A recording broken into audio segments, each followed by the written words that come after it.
Hello, this is Angela Anderson. Thanks for joining me for this acrylic painting tutorial. In this video, I'm going to be showing you how to paint a white barn.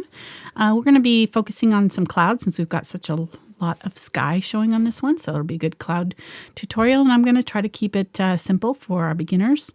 I've got my husband, Mark, with me. Hey there, everybody. He's man in chat for our live show, so if you have questions while I'm painting, you can ask those, and I will try to answer them. Let's get started.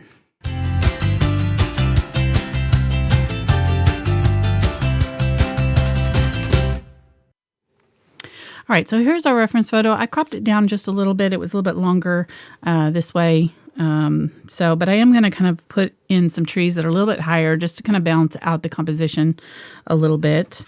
I've got a 12 by 12 inch Fredrix Pro Linen canvas board here that I'll be using. You could use any size canvas you want for this, but I like this one because it's got a kind of a low texture. It's really nice. Smooth. Let's go over our brushes really quick. I've got a large number 10 for the background in the sky, just kind of blocking in some colors. I'll have a 3/8 inch and a 5/8 inch Deerfoot Stippler for some of the clouds. Those are the select brushes, and then I'll have a Bristle fan for the grasses in the foreground. Those are also select brand from Princeton. And then here's our VelvetTouch line from Princeton. I've got a 1/4 inch and a 3/8 inch Willow's blender. Those are the rounded Filberts that are kind of stiff bristled, and a number 4 round and a 1/4 inch and a 3/8 inch angle brushes for some of our details. So those would be our basic brushes. You can use whatever brushes that you happen to have. That will work in here just fine. Let's go over our colors really quick. Quinacridone Magenta, Yellow Oxide, Cadmium Yellow Light, Cadmium Yellow Medium, Phthalo Green Yellow Shade, Phthalo Blue Green Shade, Ultramarine Blue, Burnt Sienna, Burnt Umber, Carbon Black. This is Zinc White, which is just transparent white. This is Titanium White, opaque, and Unbleached Titanium. If you don't have these exact colors, that's fine. I used 2 yellows since we've got some yellows flowers in the foreground. I figured it'd be good to have a couple different yellows there, but you can, if you don't have both of those, that's fine. All right, let's get started here. Let's do it. I'm ready to go. It's a Saturday. Yeah. Mark's got video games to play. All right. I was warming up this morning. So Yeah, he was already. We're going to be putting our foreground in the bottom third of our canvas. So you kind of just mark out your third there and use a T-square to draw a line across. It doesn't have to be exactly perfect since it's just grasses, but that'll help you. And really that's all I'm going to do. I'm going to do my clouds and then I'll draw in my barn later, and we'll do our grasses here in the foreground. So we're really only one straight line there. To start with, I'm going to wet down my brush a little bit with some just regular water, and let's go ahead and start up in our sky here. I'll put that out, and we'll put a first coat on there, and then we'll let it dry while we're putting our grasses in, and then we'll be able to go back in and put some more clouds in. So I grabbed a little bit of each of my blues, ultramarine and phthalo blue, and I'm going to grab a bunch of white here, and I kind of offloaded those colors, so I just kind of twisted to push those colors down because I'm not going to need them full strength. I'm going to mostly need white for the sky, so I'm going to just start with this white and see how it looks. Okay, which brush did you grab? Number 10, bright. Difference between a bright and a flat is flat has longer bristles. They're both technically flat brushes, which means they're kind of smushed to a blade shape, but the bright just has shorter bristles, so they're a little bit easier to control, not as floppy. When you get them too long, they start to get a little soft, harder to control.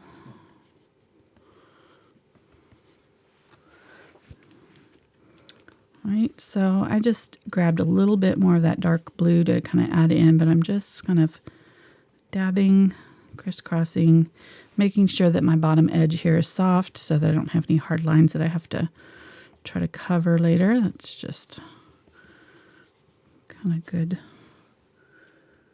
to do in general. I'm going to grab some more white, and this time I'm going to grab a little bit of that unbleached titanium because it gets kind of yellowish in the middle here, these clouds in this layer. And there's some pink in here too, so we're going to put some pinks in here. It's going to be really pretty once we get done with it. Right now we're just kind of looking for the darkest colors in our sky, in our clouds, or the most prominent colors. And we're going to put those in first. And then we'll add our highlights and maybe a few shadows there afterwards.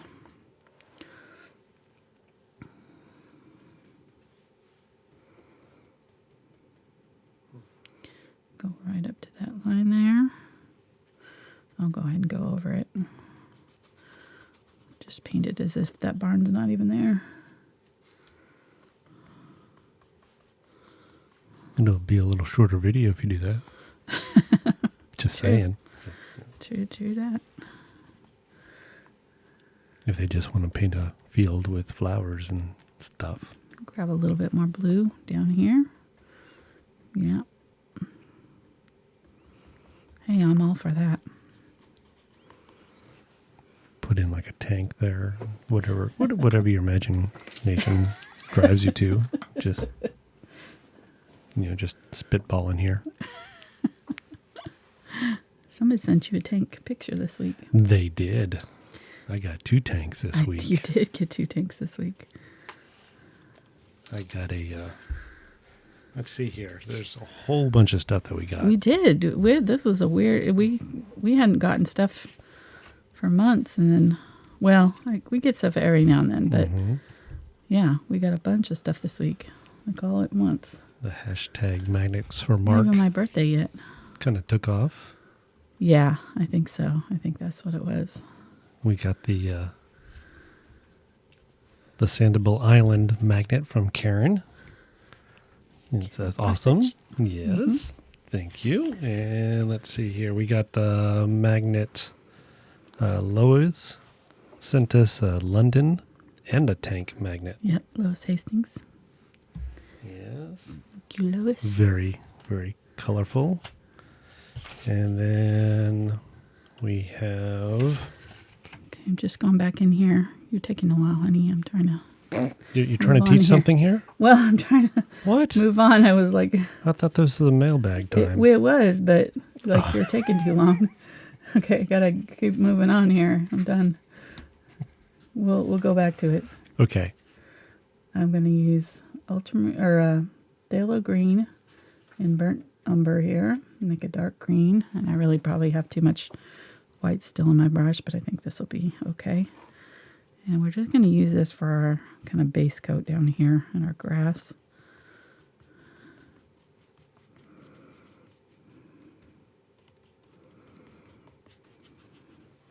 Gets a little bit lighter at the horizon line, but for now I'm just going to, I think, just use this color for the whole area, and then we'll adjust it and add details later.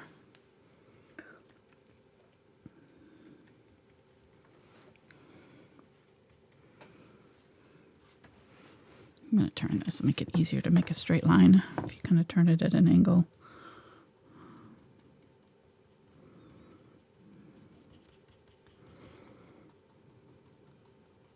Okay, go ahead, hon. You want to? Yes, and then so we got a painted tile with a tank and a Chinook helicopter from Pat Lee. And then we got earrings and coffee from Deb and Dennis. Yeah, she made me stick girl earrings. So Those cool. are awesome. On leather. I might wear those to work Monday. We'll see. How dare you? And then when you said, I'll have to pierce your ears. I think we got some safety pins around here somewhere. I did that to my friend in 8th grade. I think I can remember how to do it. Let's rethink this.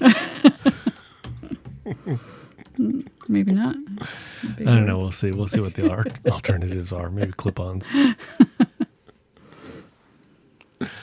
Yeah. And then we got a Mod Podge vase from Karen. Yes. And let's see, what else did we get?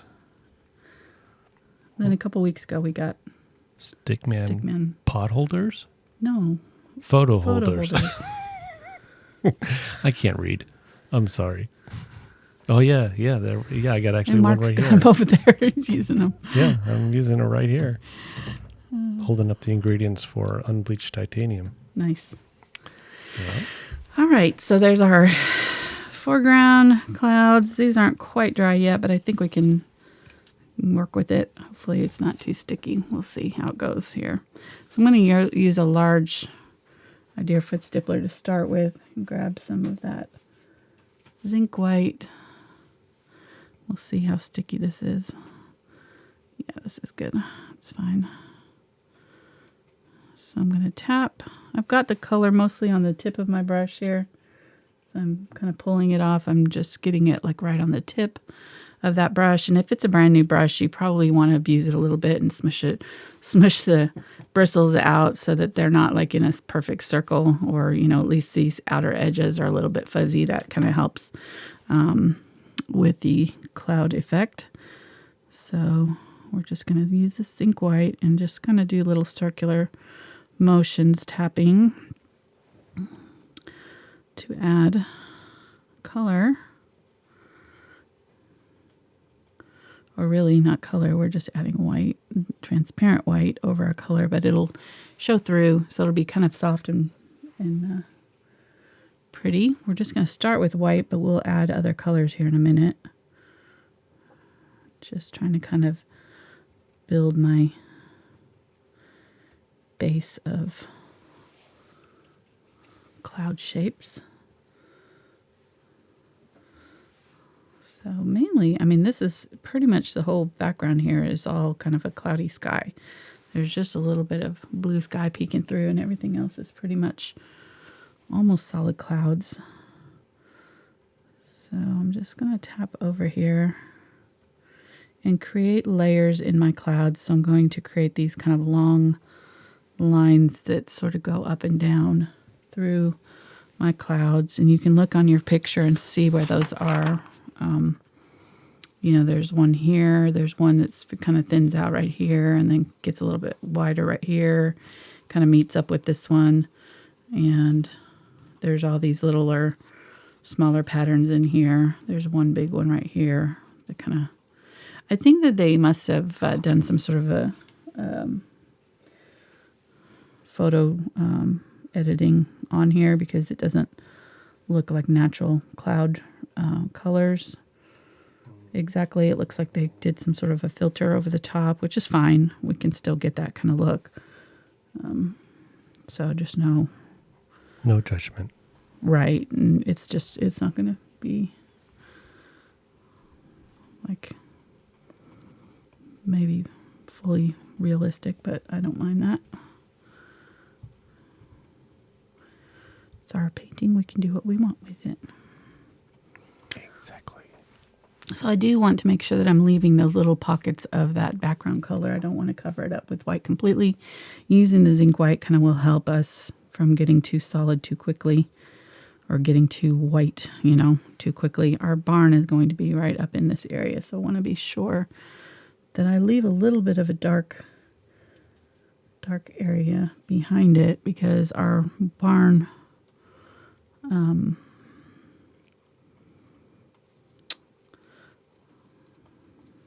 roof is white, so we want to have this a little bit darker than the white that's going to be around it. We use a little bit of blue, and I'm going to use, let me see. So we want kind of a gray, so I'm going to go ahead and use a little bit of ultramarine blue and a little bit of burnt umber, and that'll make a gray. Make sure that you use more blue than gray or brown. We don't want it to be too muddy, but that'll create a kind of a dark gray for us, and then we can work that into our lighter color here. So we have just a little bit of that. Yeah, that's a nice color. So So I'm going to put a little bit of that in here, start working in some dark areas into our clouds. So I kind of finished, I did, you know, the zinc white around most of the upper areas there. So now I'm going to just add a little bit of this. My paint is starting to get a little bit sticky, so I just need to be careful not to work it while it's too wet. Otherwise it will start to lift on me. Grab a little bit of the titanium white. Do that in areas. And I'm finding that this brush is starting to get a little bit big. Some of these areas down in here I want a little bit smaller clouds. So now that I have my big main shapes in, I can switch to a smaller brush here in a minute and continue working on our clouds. Okay, so that's good. So it looks kind of patchy. It's not like the dark areas are not fully integrated into the lighter areas yet, but that's okay. The clouds take a lot of layering, so the main thing with them is just to be patient when you're working on your clouds and try not to do too much too quickly with them because they can go solid white really fast if you're not patient and just take your time adding layer by layer. It's the best way of doing it. Right. Let's go ahead and put out a little bit more of the titanium white and zinc white here.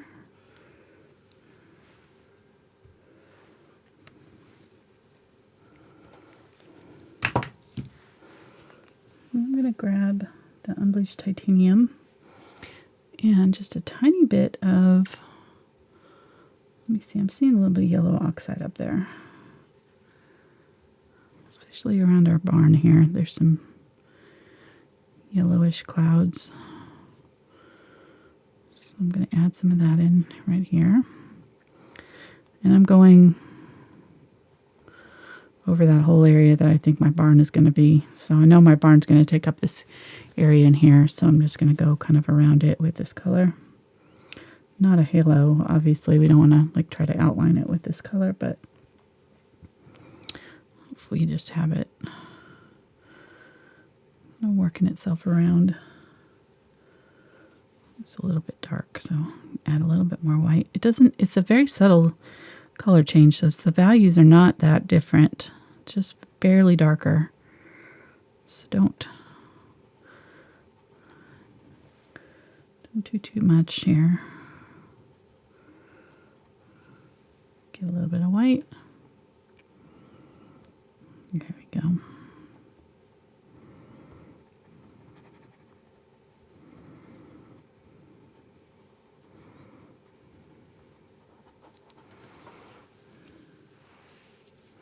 Okay, and then I need to bring this color over here so it's not just like this dust cloud around our barn here.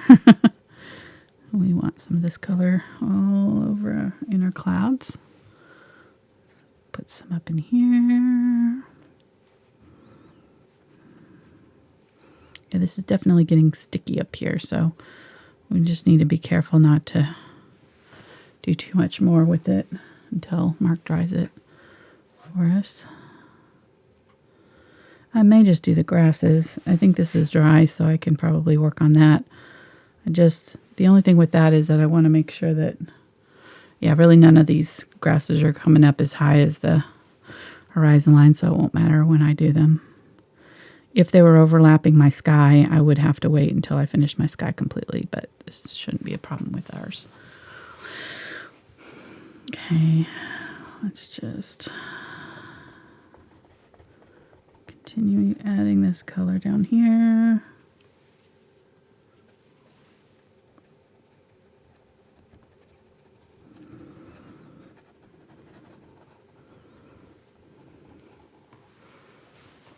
Okay.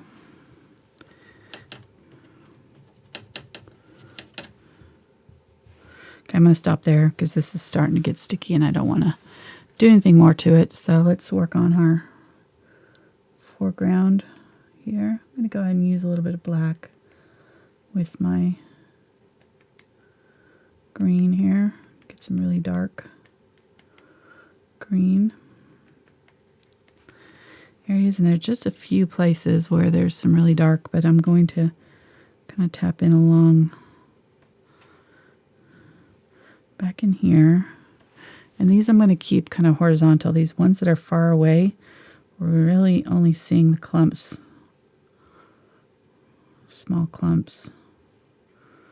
And then about a little bit less than halfway down, we're starting to see some bigger grass clumps right in here. But farther back from there, we're really only seeing these kind of flat lines. They're too far away for us to see anything more than that. That gives us the depth. Having these smaller lines here and then having these kind of mid-sized clumps here automatically pushes those back, and then having a really big one down here will bring this forward even more right here. See how that works? Big, medium, small in that background area.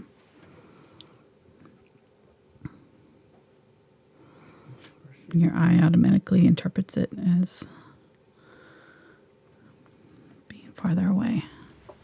Which brush did you grab there? This is the same one that I was using in the clouds. This is the 3/8 inch Willow blender. Okay.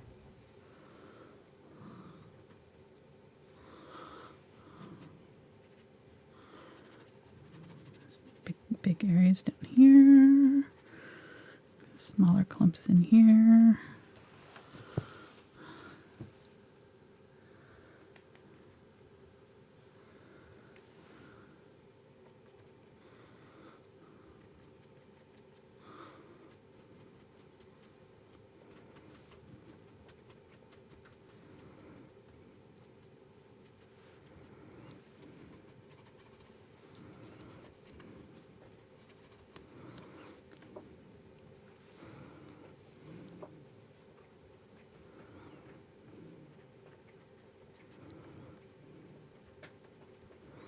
Okay, so I'm just looking at my picture, just trying to see where I'm seeing these clumps of dark.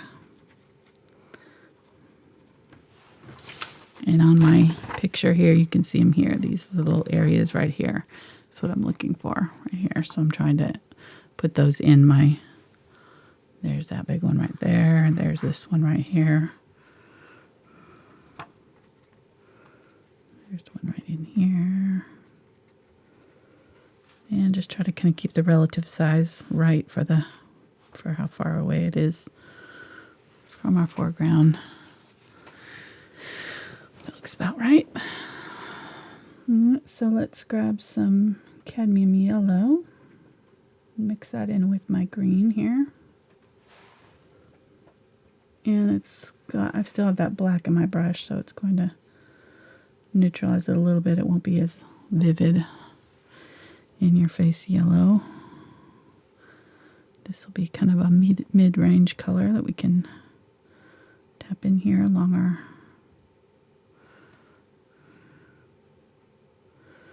background, leaving some of that first color, those first two colors showing through and kind of going around those dark areas, not going completely on top of them.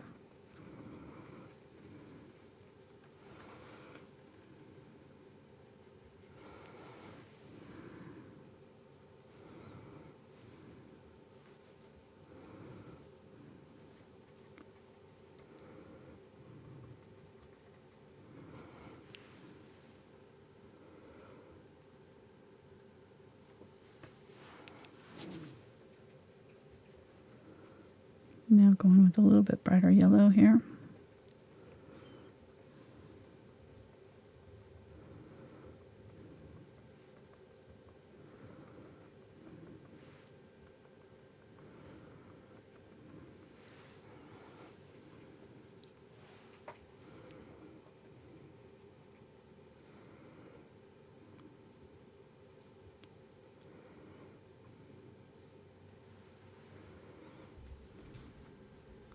So I want to say hi to everybody.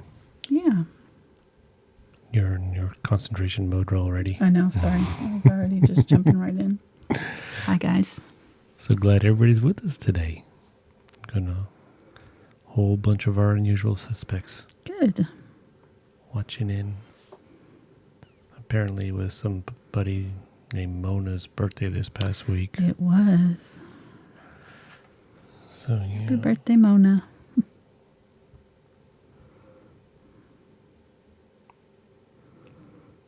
Mona's been watching our videos and live with us for, I think, longer than almost anybody else. I think Jillian and Mona are two of our very first live stream watchers. Been pretty cool. Since way back in, when did we start doing them? So she's been watching longer than 2015. me? She's been watching longer than me? Yep. She has. Wow. She's been watching before you started, that's for sure. I think we determined that Spencer was actually my co-host before you even were. He did help out during the vacation. Yeah, one summer he did. Tutorial week you did for kids. Yep. All right, as I get down here, I'm going a little bit bigger with my clumps, but still trying to leave those dark areas here and there.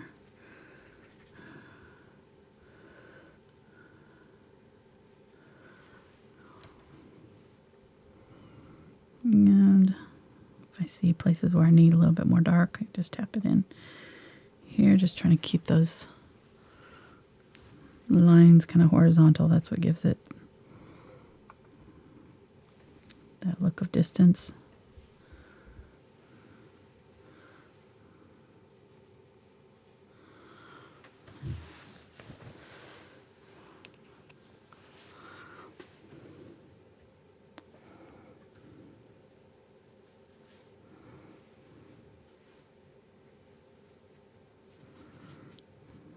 Yeah, it's a little too early for those.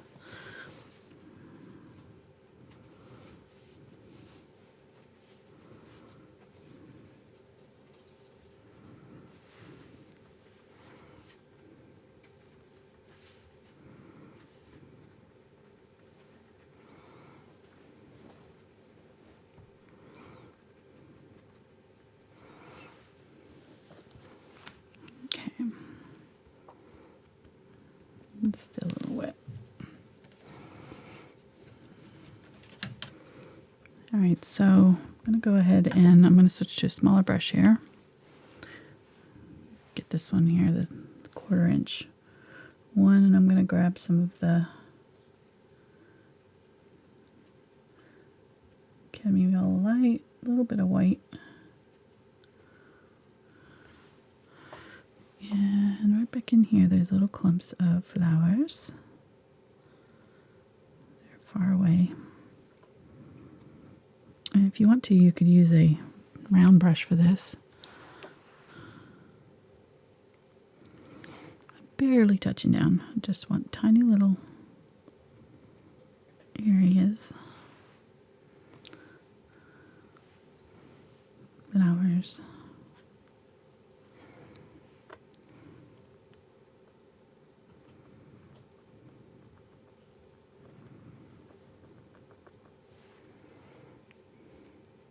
And again, they're so far away, we're only seeing the tops of the flowers.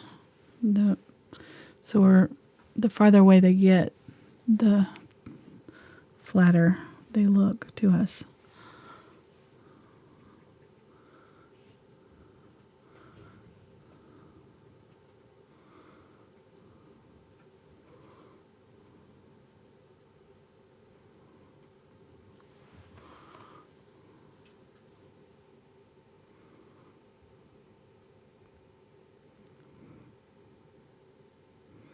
So little dabs of yellow, brighter yellow, over the top there.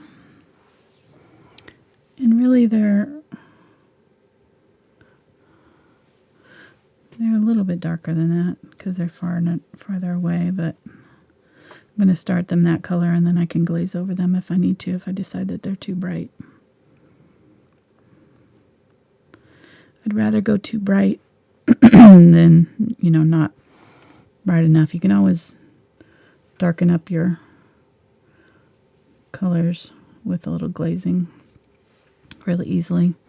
All right, so right in here, we've got our background kind of done, and there's like a little clump of yellow flowers that are closer to us, so we're seeing actually the tops of them a little bit. So I'm kind of turning my brush to the side here, and I'm going to do some sort of vertical clumps here, and I've added just a little bit of yellow oxide and cadmium yellow medium to darken it up, and we'll put this color on first, and then we'll put some brighter color on top once it's dry. Okay.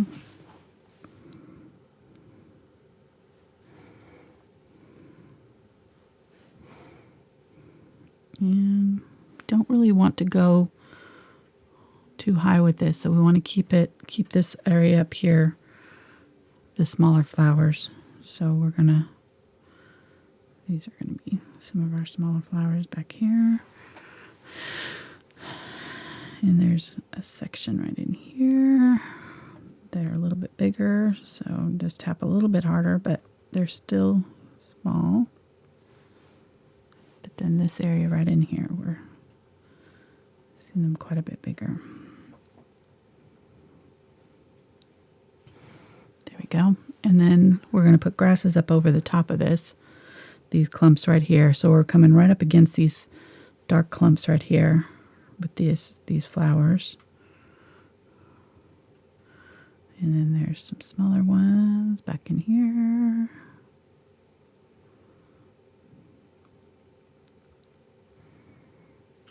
Clump, clump, clump. And then I'm not going to do these front ones until we do the ones, this layer here with the grasses. So we're going to work from our distance towards ourselves here. What are you whistling about? Oh, just your first video was 8 years ago. Yes. 8 years, wow. Yeah. It was... That wasn't a tutorial, though. What was my first tutorial? It was 2012, I think. January 5th, 2011 was your bird's nest time lapse. Yes. Your first full length? I think it was the pear, right? 30 minutes was the pear, yes. 5 years ago. Psychedelic pear, May 24th, 2013. So that was the first tutorial, 2013. Mm-hmm.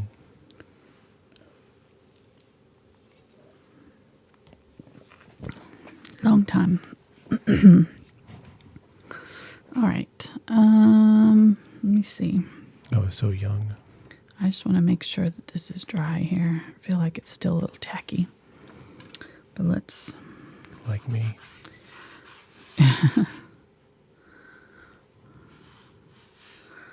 And then we'll see how it goes here. I'm going to add a little glazing liquid to my palette here. So it'll help us add a little color to our clouds without overwhelming them. So I'm getting the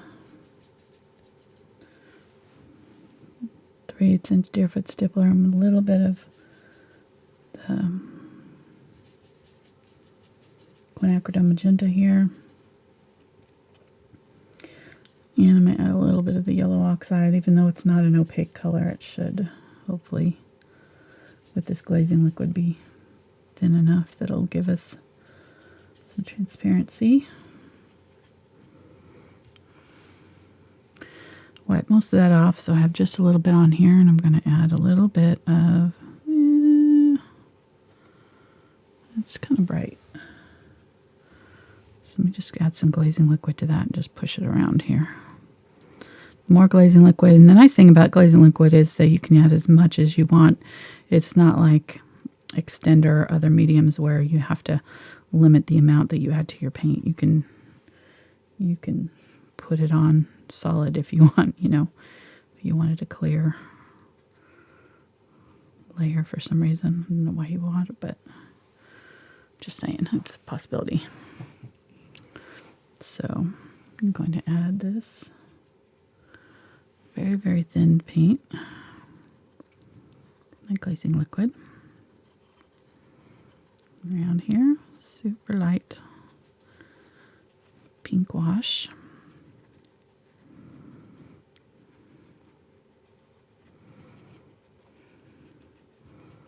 Add it to my clouds here.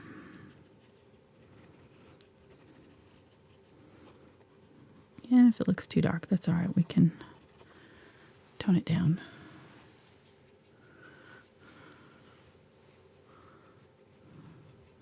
Some areas I want a little bit more obvious than others. Can go a little bit darker in some areas.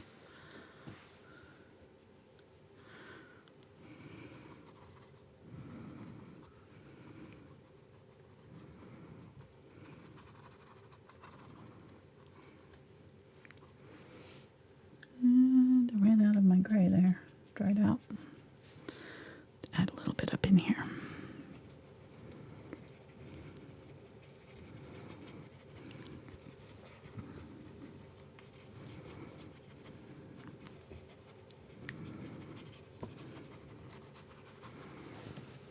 Okay.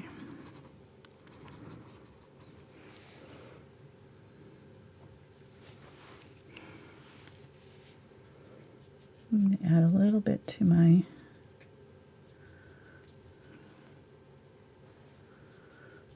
Unbleached Titanium. And a little bit more of that yellow oxide. And we'll grab some white. Make a light peachy color.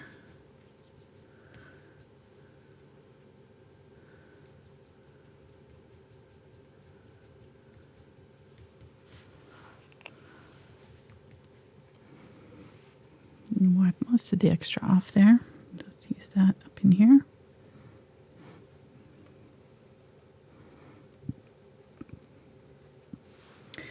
I'm going to grab some of that glazing liquid just to make it a little bit more transparent and go on a little softer.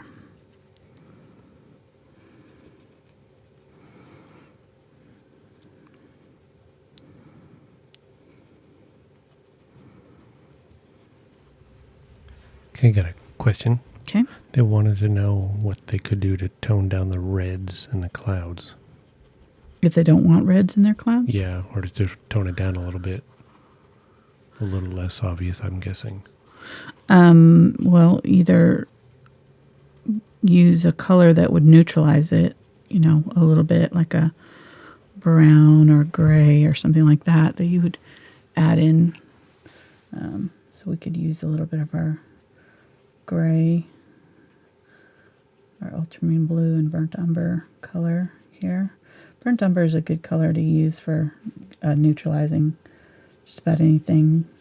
You could add the opposite on the color wheel too, you know, so with red would be green, but I wouldn't add too much green because then you have green clouds. So but a little bit of green will neutralize your reds a little bit, make it gray it out a little bit.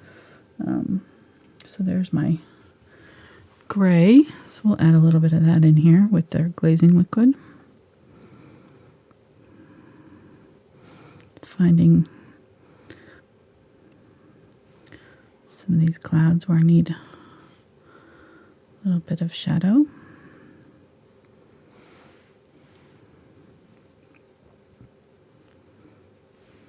What do you say, hon?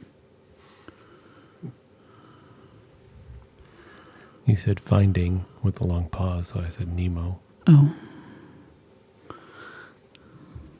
I missed it. But I was wrong.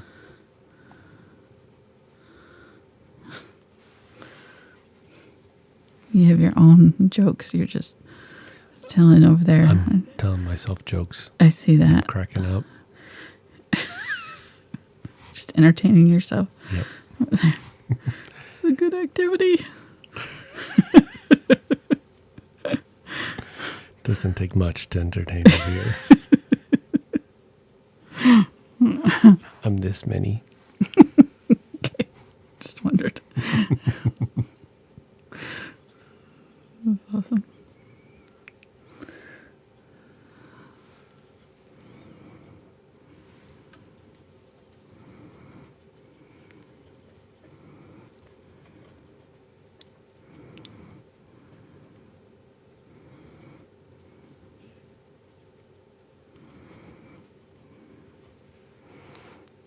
So you can kind of see what I'm doing here, just trying to create a little bit of depth in our cloud shapes that we have going on here. Add in a little bit of our gray in here, and have it using that transparent glaze really helps keep it soft.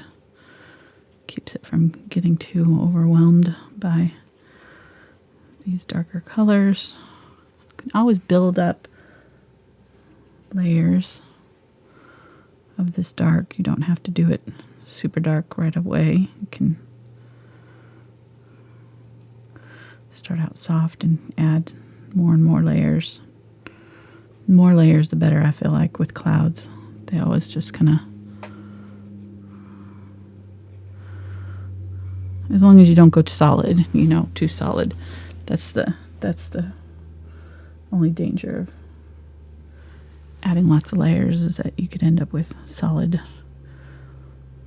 white clouds in some places, which you don't want. Solid blocks of color, really, for the most part.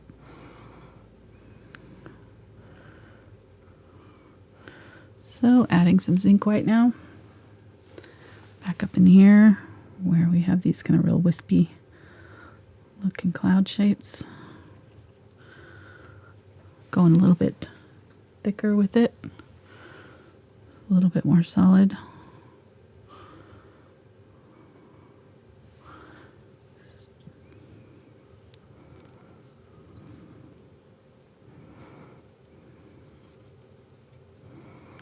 And I have these other colors in my brush still, so they're kind of interacting with it as well.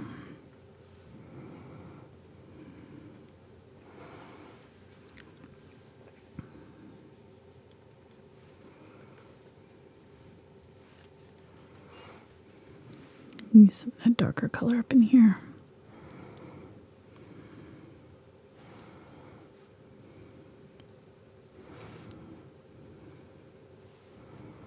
We had that one little pocket right there of the real dark color, so I just want to make sure that I had some of that in other places. I'm just adding a little bit darker glaze over here toward the top of my canvas.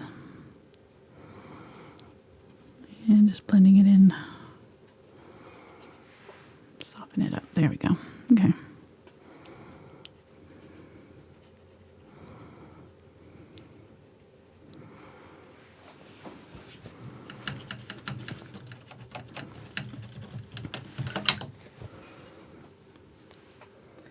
So now I'm going to grab white, titanium white, and I'm going to find areas where I'm seeing that brighter white, and I'm going to tap in a little bit of this color. So I've got all these other colors underneath now that I'm working with. So I don't need a lot of this bright white. Just a little bit of it is all I'm going to do to just highlight the areas where those clouds are really bright. And I'm grabbing color that's already kind of dirtied up a little bit, so it's not pure white. It's got a little bit of these other colors that we've been using in it.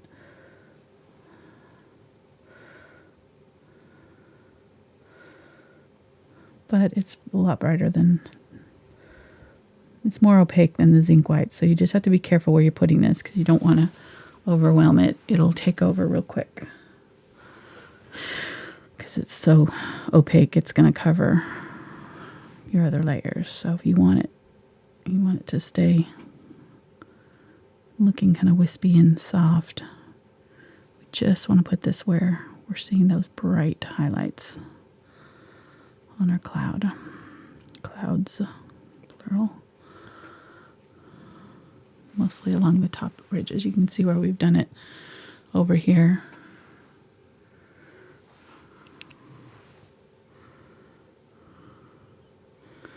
And I'm still tapping in lightly along that top edge so that we're getting, even though it's more solid, we're still getting kind of soft, fluffy edges.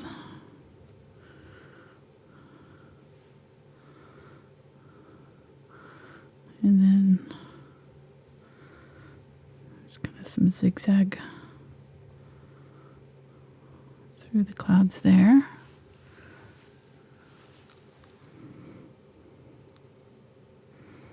go right up against that dark area that pushes back the clouds that are behind it. So we can create layers of clouds just by targeting the areas that are just right up underneath those dark areas.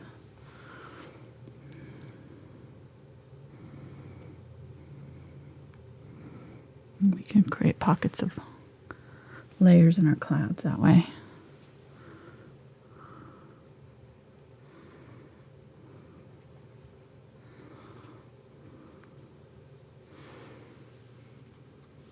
Starting to look good.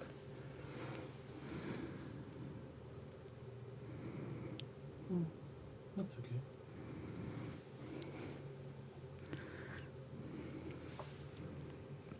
It's all right.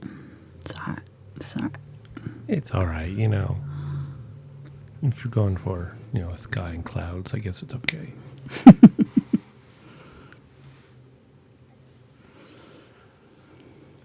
Not too shabby. Good. Looks like you kind of know what you're doing. Hopefully.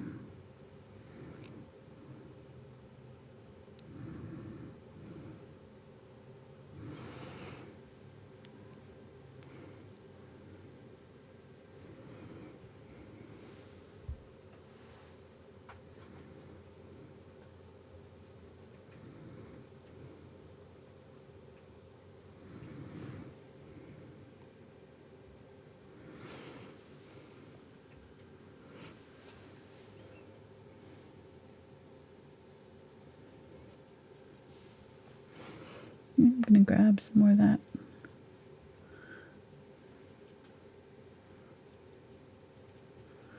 A little bit of our gray with our titanium, unbleached titanium there, and some glazing liquid, and just right in this cloud here. I feel like I could use a little bit of that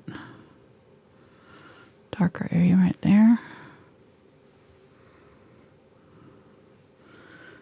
So once we put this white on here, we can do like this, and we can go in and glaze back over it, change the color a little bit, change the intensity.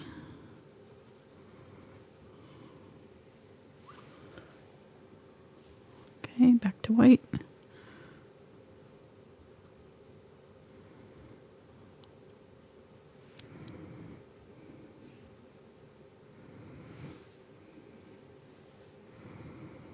And then, okay, so our barn is going to be right in here. So right here, there's a big white cloud that kind of comes across and down. But I don't want to go right up to the edge of that barn. So I'm trying to figure out where the apex of it is going to be right in here. So our barn is going to come down this way. So I can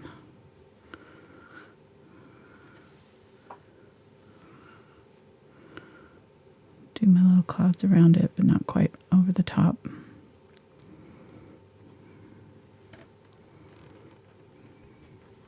Well, I got a question from Facebook. Okay. That's interesting. Yeah. So it's unrelated because I posted this question yesterday, but it is related because it says whenever they try to make gray using ultramarine blue and burnt umber, they end up making some brown shade. What are they doing wrong? They're using too much brown, too much burnt umber. You just add more blue.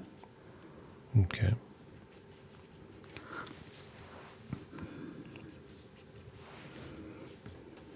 You're pretty smart. Well, burnt umber is opaque, and unbleached or ultramarine blue is transparent or translucent. Most versions of it, and so it won't be as, doesn't have as much of a tinting strength maybe than the burnt umber does, or whatever brand they're using. Mine pretty much I can use 50-50 just about, and it does okay. But some brands, the ultramarine may be a lot more translucent or a lot less, have a lot less tinting strength, and so it sounds like the burnt umber is just overpowering it. So I'll just add more of the blue and you should be okay.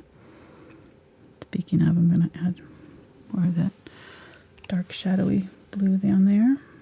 Grab some of my blue from up high and add that to it. What I was trying to say is that you're pretty and smart. Not just pretty smart, but... Were you? When did you say that? Well, I said you're pretty smart. But, never mind. You're focused on painting. Okay. Yeah, I missed that completely. Thank you, honey. So you're still using the... Oh, no. What brush are you using? I'm using the 3/8 inch Willow Splendor? Willow Splendor. Still? Mm-hmm. Wow. You think with all the grief I'm getting from chat that you would have changed your brush, but...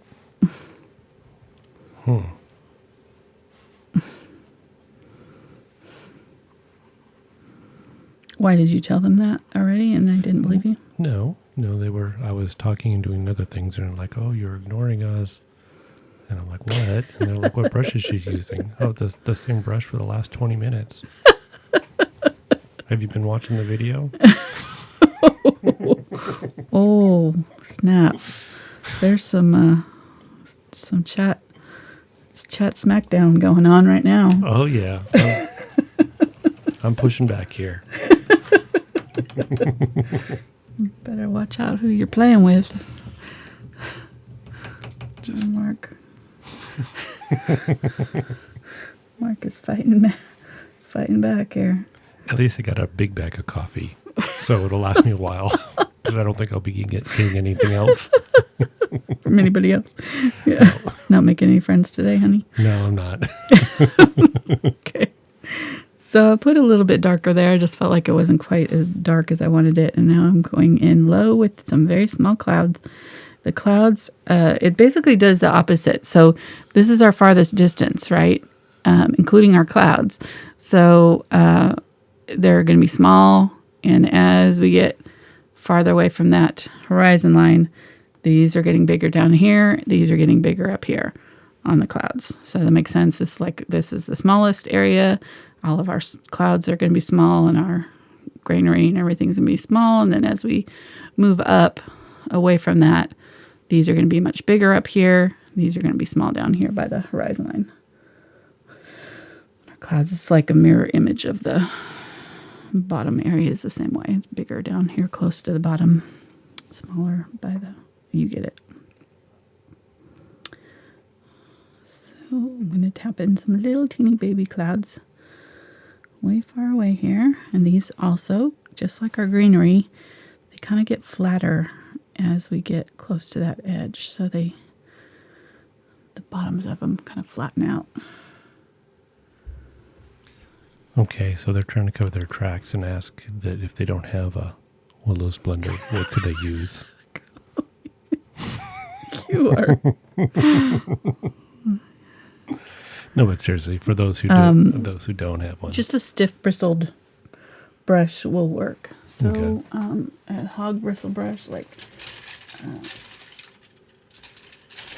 if you can find a filbert that's like a hog bristle, or even cut a hog bristled brush into that filbert shape, but it does the same thing. You're just kind of scrubbing. It's the only thing with the hog bristle brushes is that it will get soggy when wet, so they'll get a little bit floppy, soft. They're natural bristles, so those bristles kind of absorb the water and they soften them. So the more wet the brush gets, the softer it will be working with it, so it won't be as good scrubby. The nice thing about the Willow's blender is that you can get them wet and they don't lose their stiffness because they're synthetic. I think they're synthetic hog bristle, so I don't know where they got synthetic pigs from, but they might have visited Westworld. Who knows? I am so proud of you, honey. I know. I said a joke. Wow. About myself. It warms my heart. I didn't even think of that. That is like next level. Synthetic pigs. Man.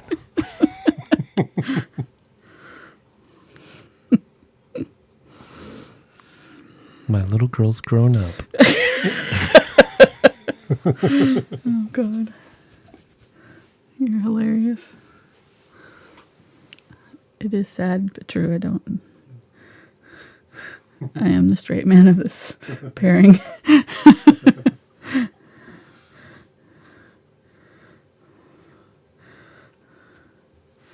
All right. I'm still using this titanium white here, just very sparingly to do these really bright little areas on our clouds here. And we're getting pretty close to where I want to be. And anywhere where you're, like in here, like if I decide, that's just a little bit dark, what I'll do is grab that zinc white and maybe a little glazing liquid and then go over the top of it. It'll tone it down, but it won't be as much as if I had used the titanium white. So I can kind of adjust the intensity of the shadows and colors just by kind of using that zinc white. And that works with anything, just about anything. So if you've got a painting that you've, done and you're feeling like certain areas are too bright, you can use this glazing to zinc white will kind of help. Now, the thing though it does, it'll dull your colors just a little bit anytime you're using white. So just keep that in mind. You may end up having to go back over with the brighter color, but it will help tone down the intensity of your colors a little bit. Okay.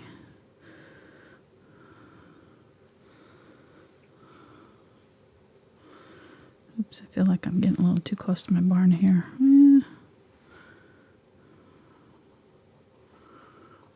I guess if I need to, I can go back in and shadow that out a little bit. I think I'm pretty happy with that.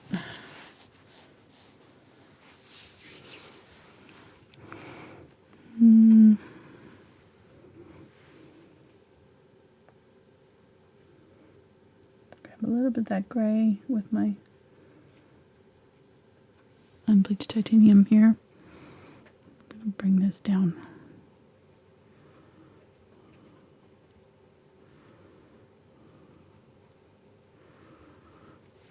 And this is where I could go back into and add more pink if I want my sky more pink. Now I've got these colors all in here. I've got my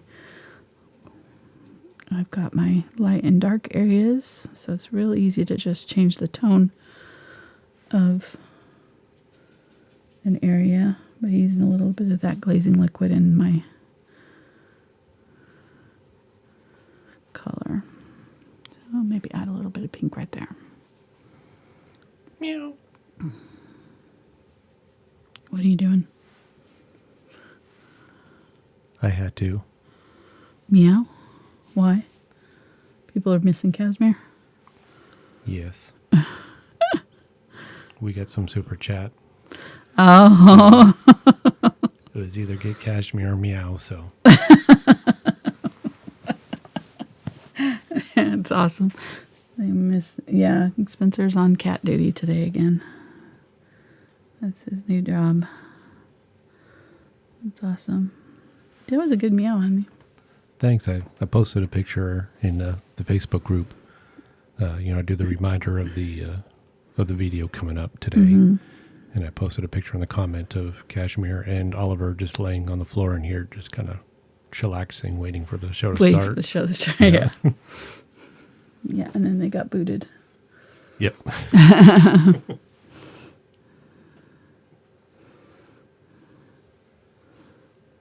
Okay.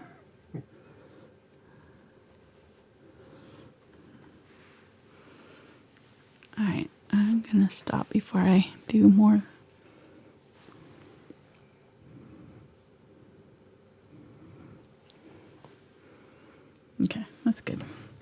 So let's work on our foreground again, and then we'll get back to our barn. I'm going to use burnt sienna and some burnt umber here. Right along my fence line, there's some kind of brush.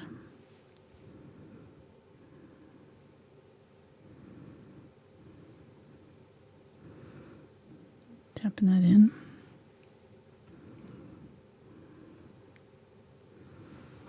It's kind of right, just off center a little bit.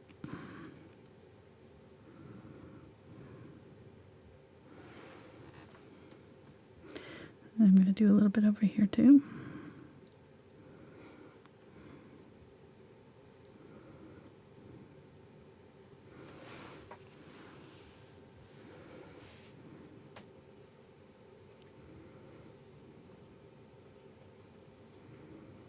And using this brush here, I'm just going to tap in a tree right over here.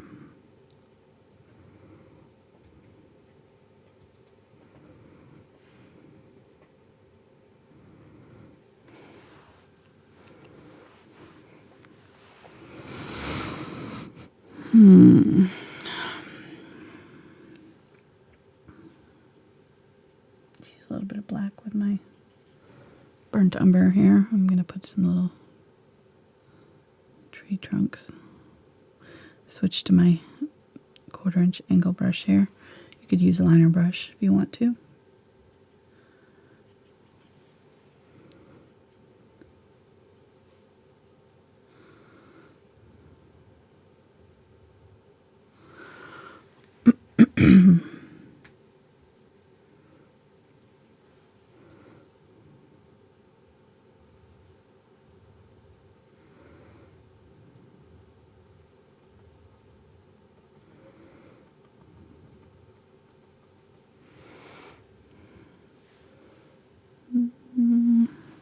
Actually do need a liner brush here.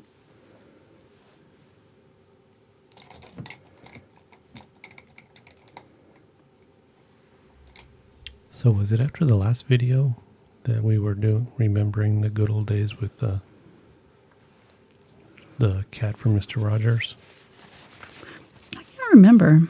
It Might have been. I don't like that how solid those turned out, so I'm just going to wipe that off before it dries. Yeah, it might have been. I think it was when she was meowing out there outside the door, whenever that was. Last video or the video before. Yeah, watching Henry hit a pussycat. Meow, meow, meow, meow. There's a documentary on HBO right now about Mr. Rogers. It's really good. I watched it this week. He was pretty awesome. He had a really good message for kids. His philosophy was pretty amazing. It's a U.S. I don't know if he really was international, so he was a U.S. When Mark and I were growing up, he was big on PBS. Sorry, I kind of covered some of my grass here. He was huge, so may not be somebody that our international folks didn't even know about. His red cardigan sweaters in the Smithsonian Institute, so yeah, he was a pretty big deal. He was a big deal. He's the reason why PBS has its funding today. Still, he single-handedly pretty much saved it. Wow. Yep. That was one of the things that said on the thing. He went before Congress, and it had only been funded for a couple of years by then, or, just a few years. And when Nixon came into office, Lyndon B. Johnson brought it. And so here, we're doing a history lesson. This stuff fascinates me, so I'm always watching stuff like this. But Lyndon B. Johnson is the one that started PBS, the public broadcasting network here in the U.S. And when Nixon came into office, he tried to get rid of it. They weren't going to fund it. They wanted money for the war in Vietnam. And Mr. Rogers went before Congress and told them about how important it was for kids to realize that they're special and that they're loved, and that if nobody else in their lives lets them know that was his mission in life, basically, and that public broadcasting had the ability to reach a generation. And he so moved the Congress chairperson that was basically ready to vote no. And he was bored. He'd heard from a bunch of people. They were all reading off scripts, and he was like, all right, see if you can change my mind. Basically he said that to him. And he went up there and he just spoke from his heart. And when he got done, the guy said, well, you've just saved it. That did it for me. That's all I needed to hear. Yeah, it was pretty cool. Pretty cool. Yeah, you need to watch it. I think it's called Are You My Neighbor? Well, I don't have to now. Well, I know. I told you all about it. I know the ending. Well, that wasn't the ending. Spoiler alert. PBS is saved. Shut up. Shut it. Oh my gosh. You're a mess. Okay, so now I kind of just fixed what I messed up there. Now I'm going to go back in with this liner brush and add smaller lines. I was just too big. What? So who is better, Ditka, Chuck Norris, or Mr. Rogers? Mr. Rogers for sure. Mr. Rogers. Ooh.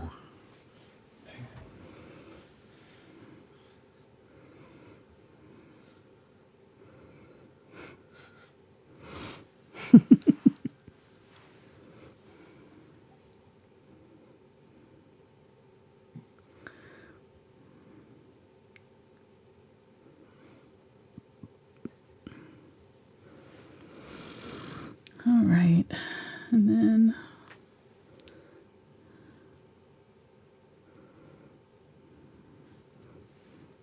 yeah, just a little softer there. Just went a little heavy-handed there at first. So a little bit more airy look to it. Now this part is like you could just use this brush. You don't have to use your liner brush if you don't want to have to put in these lines. If this kind of scares you or intimidates you, for beginners it can be kind of daunting to use the liner brush, so just leave this part out if you don't want to do the liner brush. Just going to put my little fence along here. Keep them just short, very small little posts, little lines. And my horizon line is not straight anymore, so that's kind of nice.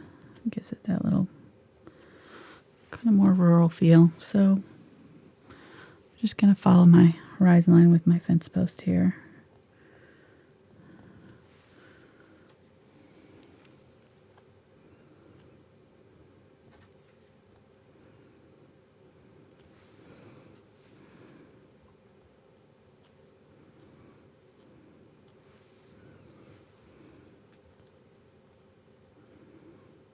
Not sure where my barn's going to be. It's somewhere in there, so I'm going to stop right there. And then there's a couple here. And I'm not even seeing the lines, so I'm not even going to bother doing the posts, the lines across. If you want to, you can do that, but I'm not seeing it on mine, so I'm not going to bother with that. And then I'm going to put a couple little tree trunks and some branches in here. Keeping it small, just every so often there's a little tree. You decide where your little tree lives. Isn't that what Bob Ross would say?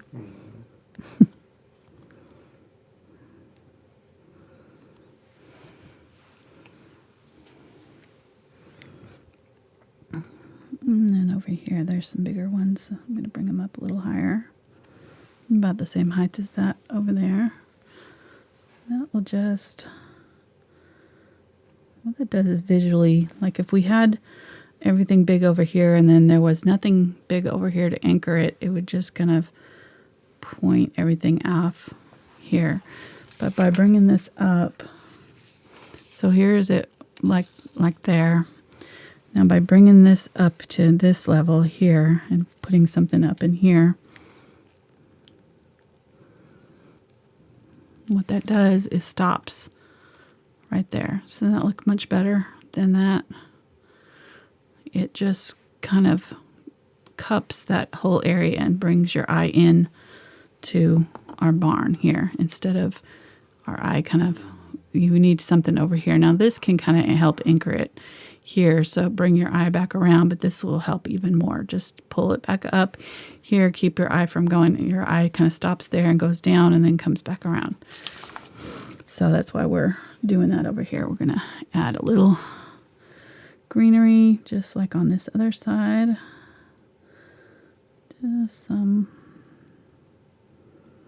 and I may end up having to do my fence twice if I cover over stuff, but that will give us kind of bookends to our painting and keep it all kind of tidy. So if you're doing your own composition like this, just that's something to think about, you know. A lot of times when you're using photos that you've taken or photos from nature, there's things about them that don't really work for the composition. So you don't have to put it in exactly the way it's in your photo. You know, you don't have to put everything in. So there's a lot of times where I'll edit things out. You know, there's a seascape we did recently that had like a tree coming off to the side, and I took it out completely, you know, because it didn't add anything to the composition, and it was kind of cutting off the edge of the painting kind of weird. So, you know, it's your painting. You get to decide what you put in and what you leave out. So don't feel like you have to paint everything in just the way you see it in your picture. And sometimes I'll, you know, if there's something that I want to add that is not in my photograph, I'll use another photograph to kind of supplement and, you know, merge 2 or 3 photos together. I'll try not to do that if I can help it, but like I think I'm going to do a koi pond this coming up here, and I can't find a koi pond picture that's got the fish just the way I want them and the pond just the way that I want them. So I'm probably going to end up having to merge a couple pictures together to find just the right composition. But that can be tricky because then you get into shadows and, you know, things like that that might not match up. So it's easier to take things out than add things in. That's what I'm saying. All right, so I think I'm going to do that. Maybe do a little bit more of the, just kind of sticks there and call that good.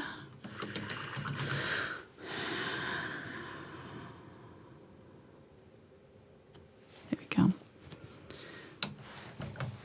And really you can do as fancy as you want back there. I'm not going to put a lot of detail back there. It's really not what your eye is going to be looking at anyways. Okay, so let me clean out my brushes. I have a couple brushes here that have paint left in them. That's not good. No.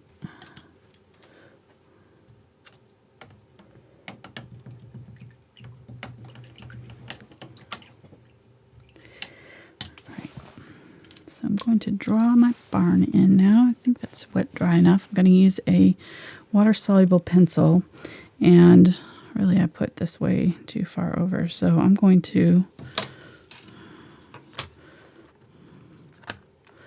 measure. Our barn is going to start right about, so here's our halfway mark is 6 inches. I'm going to come out a 1/2 inch and come this way. So our barn, this little tree is going to be gone. See if I can get rid of him. No, he's there. All right. That's all right. But I may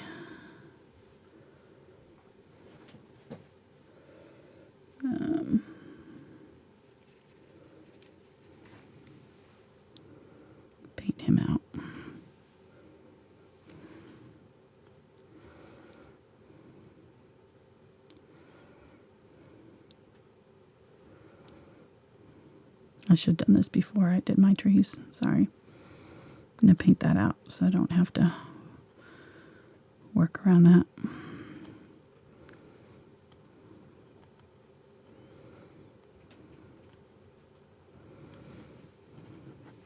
Okay.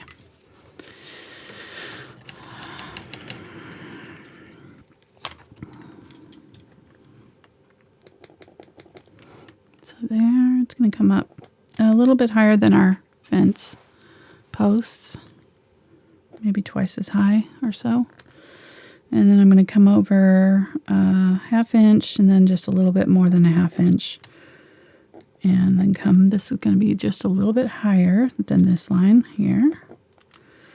And then I'm going to come in about 1.25 inches from this end for my, actually, no, let's just go about 1 inch right here. This line and this line should be about the same height there. Okay, and then what you can do is, so I have this line and this line is the front of my barn. I can take it and do a crisscross line from one side to the other. This is from the top edge of this corner to the bottom edge of this corner. Right there in the middle, that's going to be my center point of my barn. And I'm going to come up and do my line up from there. And just as high as I want my barn to be. Now this barn is going to be about as high as right here. This is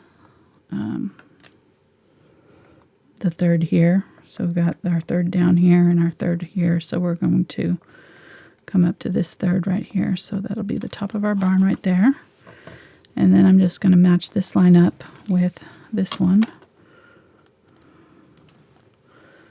And do this angle. And come down just a little bit lower than it right there. And then right here. This line to there. Come a little bit past it. There's our outline of our barn. And then this angle from just below this line here out is going to cut across and come down just a little bit outside of this line here. And then these two lines are going to parallel one another, this line and this line. And this line is going to parallel this one right here. So I'm going to try to figure out what that angle is. That angle is like right about there. I'm going to come up right there and try to match that angle right there.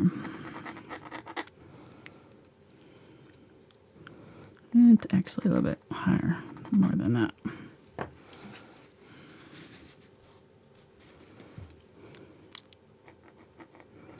Right about there. About there. I'm taking my paint off here because I put fresh paint down there. Okay, and then my center of my door is right in here. It's a little bit closer to this side. It's not quite centered. And it's about as high as the side of that barn is, so that goes up to the top edge right here. And then there's another little door right here. And another one in here. Well, this one's closer to the edge here. There we go. Okay. And that's pretty much it. We're going to, if you want to do the little top pieces, which those parts are going to be a little bit harder. So I'm going to do the roof first, and then I'll add those later. So, how you doing, hon? I'm no good. I'm answering questions over here. Good. I'm not sure if I'm getting the right answers, but I'm answering them. Right, so I'm going to make a kind of a dirty white color with the Unbleached Titanium and Titanium White.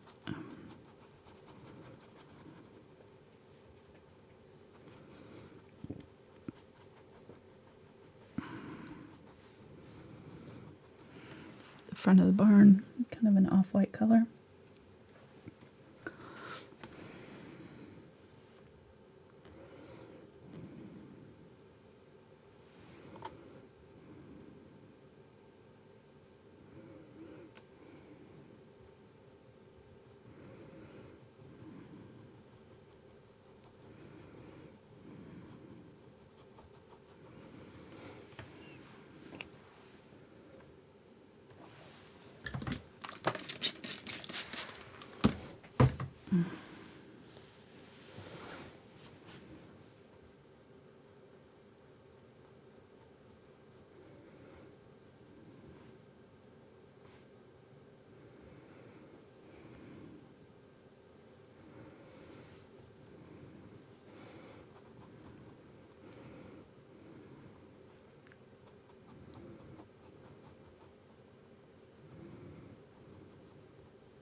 And any of these lines that you don't want to show through, these crisscross lines, you can erase those before we do this step. But they're water-soluble pencils, so they'll kind of dissolve into the painting.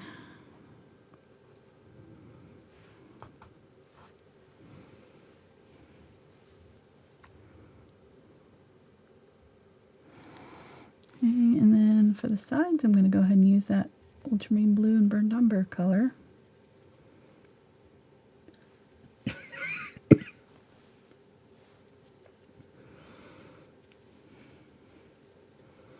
Mix that with my white.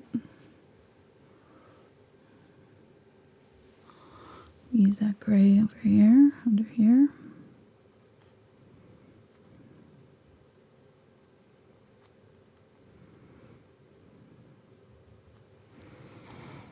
And then I'm going to use that gray along here. Just using you can use your ruler to help you get this straight line straight too if you want. Good little trick.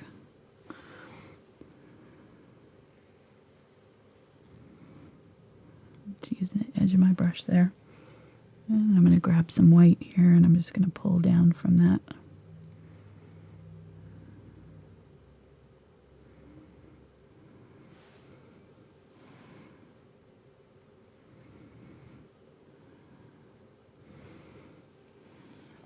Put down some fresh color, wipe my brush off, and just pull down from that edge. You could float this too if you want to. It's up to you. Okay. And then I'm going to use white.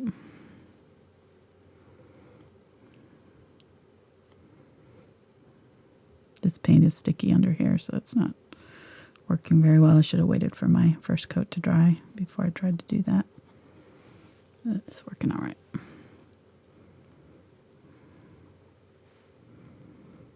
There we go. And I'm just going to use this gray on my brush here to put some streaks in my barn. Pull down.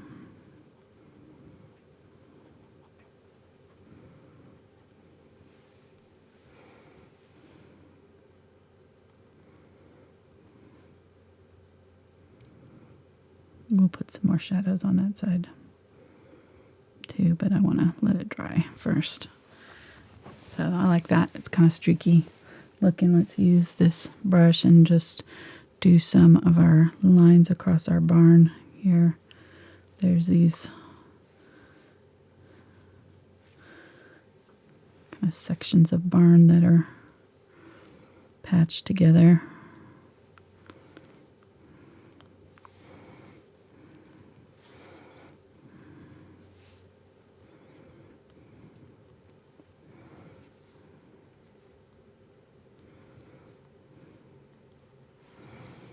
Using the edge of my brush to kind of create these little spots.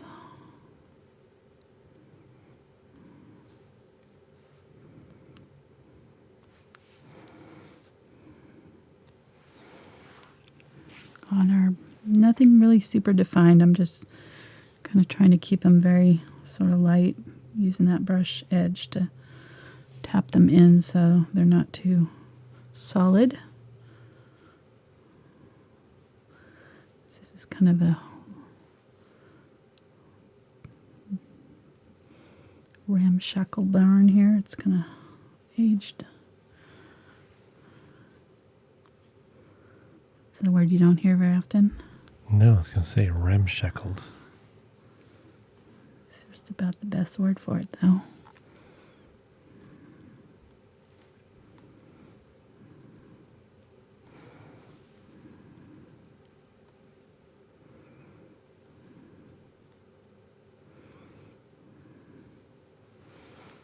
There we go. All right, then let's use our black. I'm going to use this brush here still. Just fill in the centers of the doors.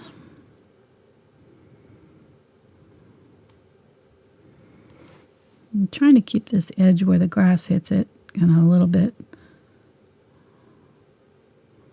uneven, so I don't have to go back in and put my grass back in. You don't want a solid line against your grass.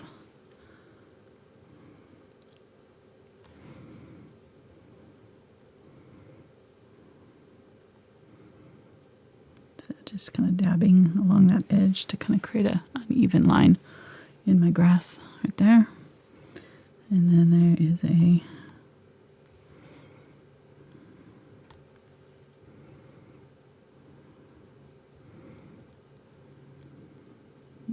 door right there.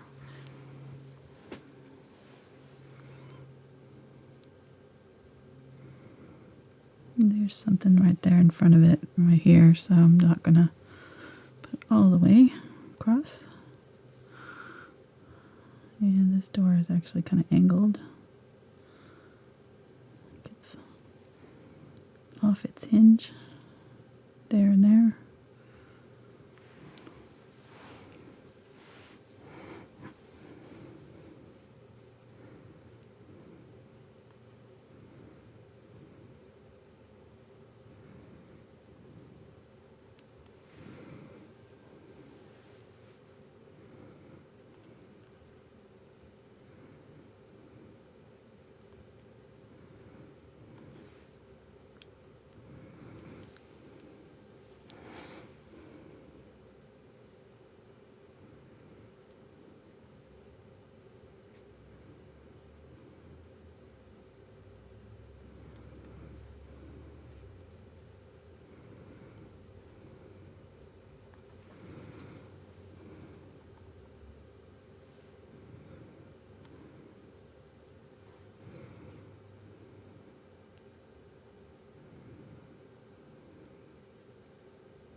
Okay, and then I'm going to use the smaller brush here.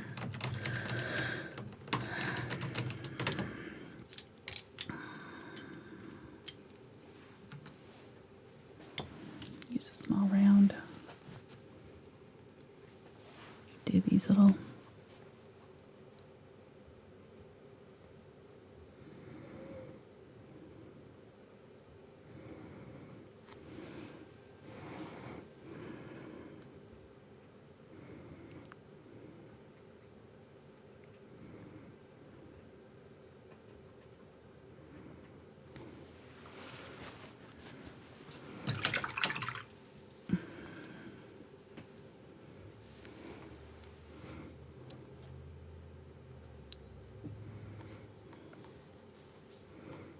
just using some of the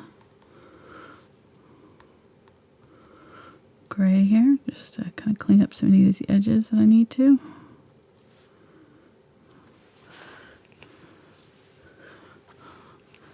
And then, I'm not really sure if I want to, but if you want to get really fancy, you could do these slats all the way down here. I don't think I'm going to do all of them. I think I'm just going to kind of indicate them with fine lines here.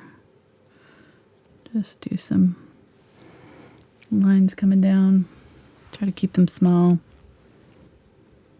close together.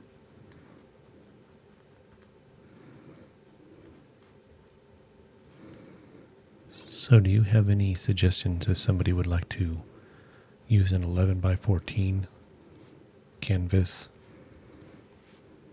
I mean, dimensionally, would you make the barn a little bit bigger or just spread out the landscape more? Or 11 by 14 is pretty close to this same. 9 by 12? Yeah, it's pretty close to the same dimensions, so it won't be that different. So yeah, you might have a little bit extra off the side. You know, I'd probably just, you know, do a little bit. I kind of think I made my barn too high, not as squat as I'm looking at it now. I kind of made it a little high. It's a little flatter. Oh well, it doesn't matter. It's too late now. I'm not going to try to fix it.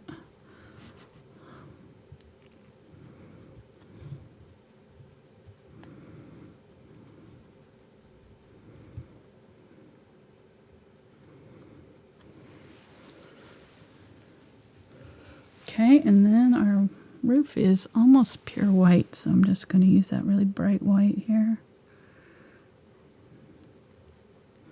And hope that my sky is dark enough for it to show up against it. And I'm going to just kind of pull it this way, so I'm going to leave a little bit of that sky color that's like in here showing through. I'm not going to cover it completely. So I'm just going to make sure my edges are really crisp with this bright white. And then I'm just going to pull it along that angle there. It's good enough, I think.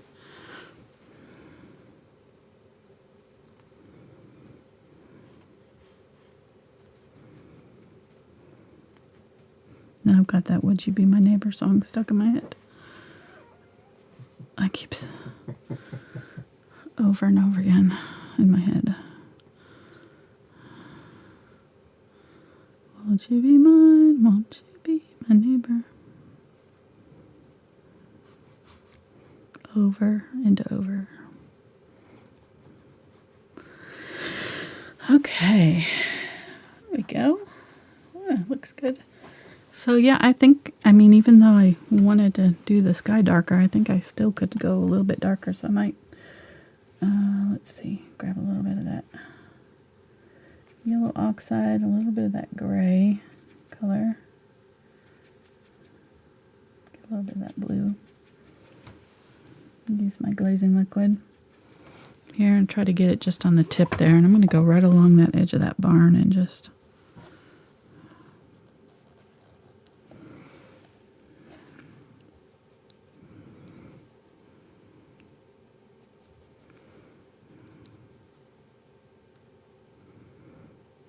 hopefully you won't have to do this, but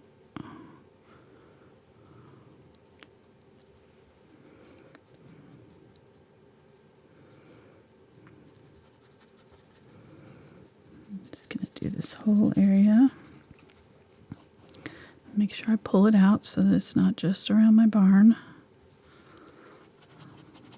I'm going to pull that color out.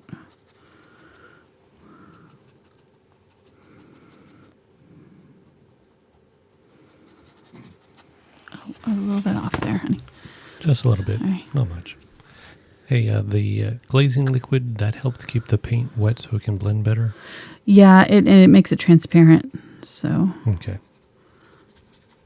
I'll just add a little bit of that color up a little bit over there.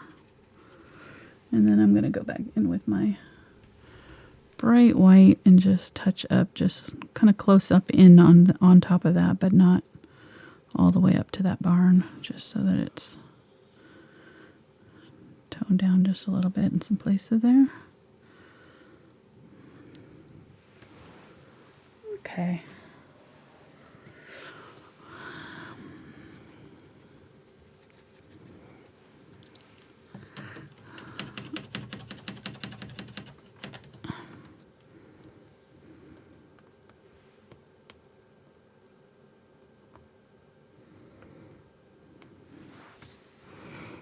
Check my angle there.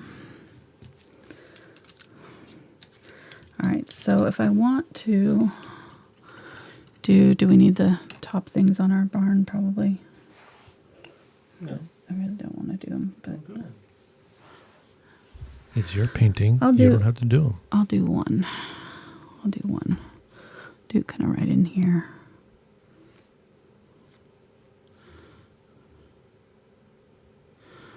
It's going to go up.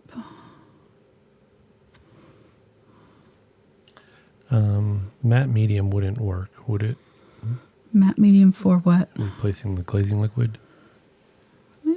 Yeah, it'd work okay. It would? Would it add any color or anything, or dull It dulls the color. It dulls it down Yeah. some? Oh, matte medium dulls. Matte medium has white emulsifiers in it, so it has white particles in it. That's what makes it matte medium.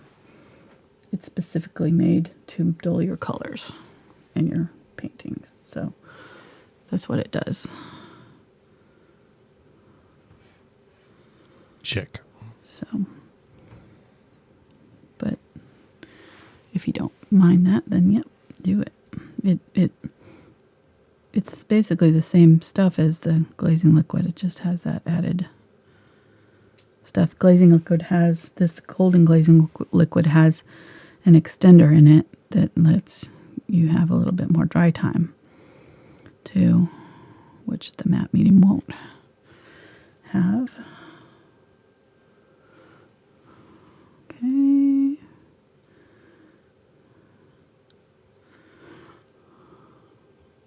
So this line here is going to match that line there. And then it's going to come up like that to the top of the roof. And then the other side of it is going to come out this side on the other side of the roof. So here's the roof line right there.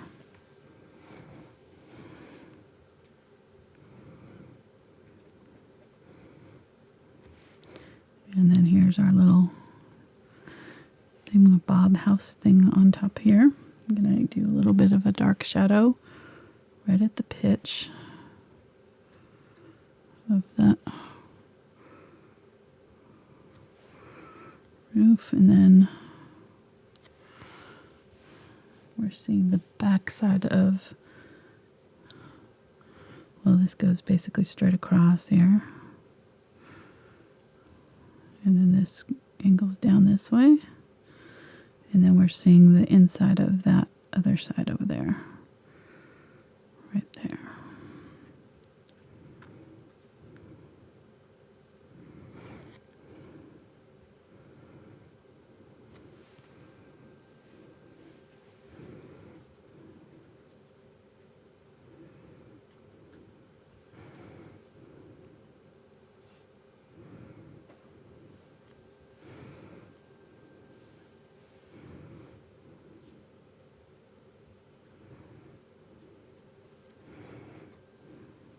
Actually, yeah. It's going to come out so that this meets up, this angle right here meets up with the corner of that. So this needs to come out just a little bit more.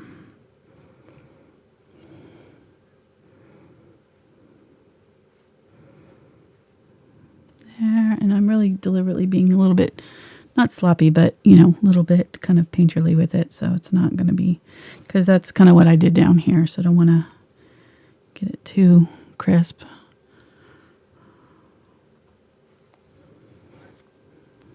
That won't match up with what we've already done. Not extra crispy. Not extra crispy, no. And I'm just doing one because I don't want to have to do two of these. They're kind of a pain. Okay, there you go. So he's got a little hat on him. Little chimney, whatever that is. Little aerating thing. Yeah, vent. Probably could have gone a little taller with it, but that's all right. All right, so let's finish our grass and we'll be done. Shouldn't take too much longer. So we use that yellow, some white, and grabbing some of that blue too. I don't mind that. That's our sky color.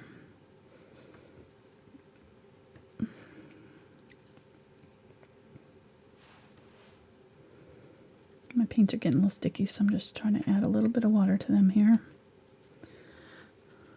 Here we go. And I've got my number 4 round here.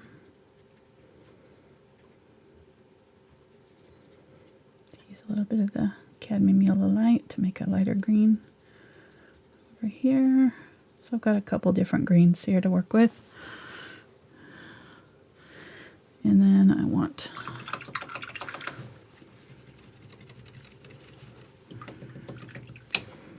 actually need a, let me use the angle brush here. I think I like the angle brush for grasses. It holds more paint and it creates nice thin blades of grass.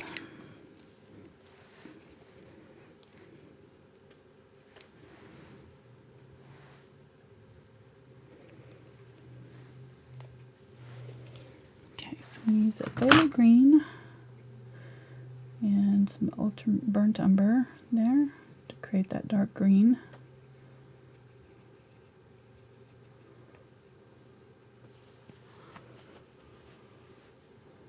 Even add a little bit of black to it. And I'm going to use it and hold my brush with the tip pointing down. Press that brush flat so I have a nice straight edge on it. And I'm just going to drag it upwards to create my little grasses. And your clumps of grasses grow in just that clumps, so you're going to have them kind of fanning out. They're going to do this. You can see here, this one's a really good example here. They do this little fan shape, and then they, you know, they're all next to each other. So, but you have some that are coming straight up, and then the ones off to the side are a little shorter and coming this way.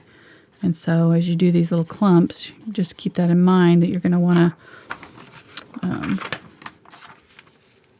change the direction of your grasses, change the height of them so they're not all the same. You're not going to see your grass going across your, yeah, that's way too high. Look at how top. I'm really disappointed in my barn. Oh well. I wish it was flatter. I don't know. Why didn't you tell me I was doing that, honey? So you're not going to see your grasses going like this. Same all the way across. They're going to be doing some tall, some short, and they're going to do this some variation of this. Well, they'll be tall, short, all in one little clump, kind of fanning out, and then they'll be overlapping. So you'll have another one kind of right in front, and then another one kind of behind, and then another one like here. And then by the time you do all these clumps, you'll have this nice little kind of random pattern going of your grasses, and it'll look natural. So, and our barn looks terrible. I need a stupid barn. Stupid, how come you got so tall? I'm mad at myself now because I don't want to have to fix it. I won't do it. I should have noticed it when I was painting it, but I didn't. Oh well. Alright, so grabbing some black here, that gray color, and we need to go back in before I forget and shadow our barn right along here. So this is dry now, so I'm going to just use this color.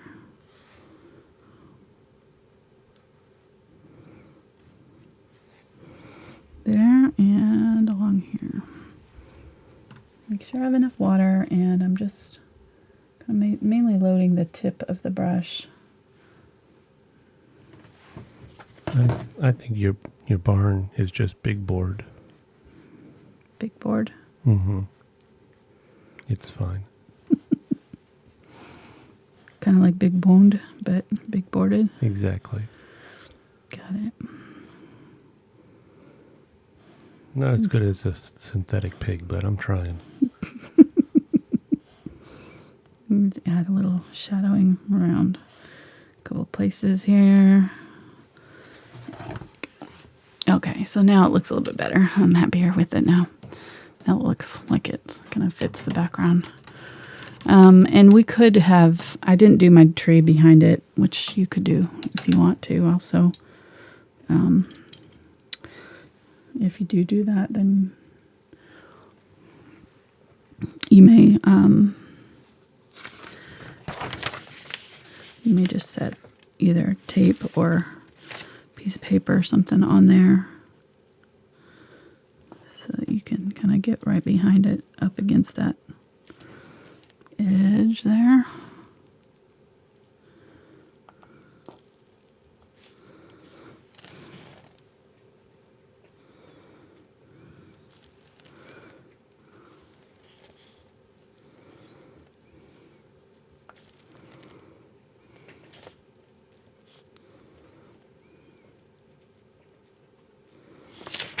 There we go.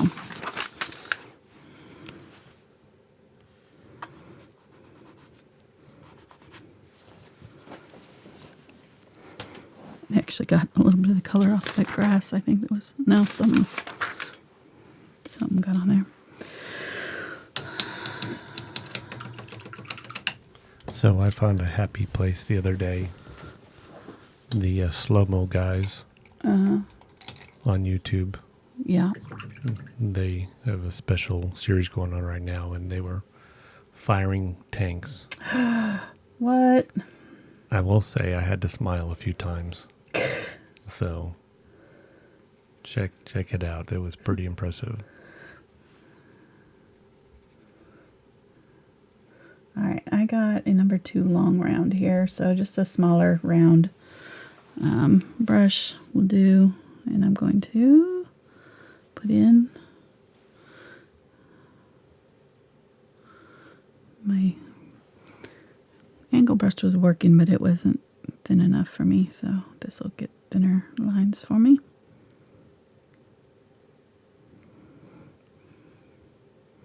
So I want to go up over the top of that.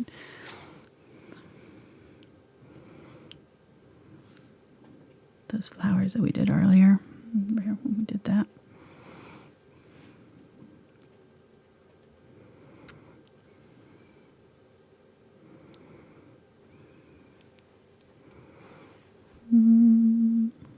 Add just little lines of dark.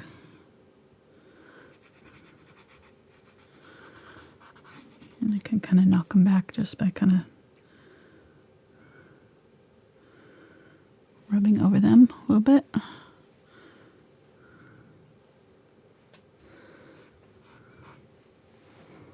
Okay.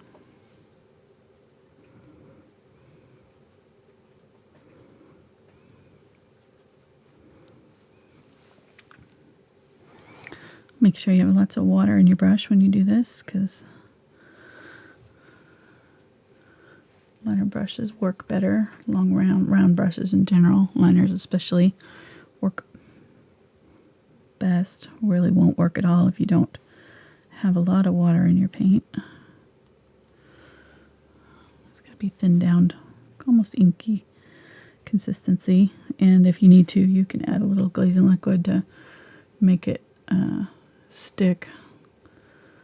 Because if you add too much water to heavy body acrylics especially, they can unbind. They won't stick to the canvas very well. They'll wipe off if you do another layer over the top. So if I've added a lot of water, I'll just stick a little bit of glazing liquid or some sort of a medium in there.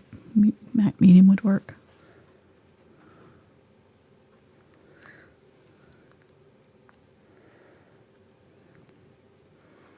Okay.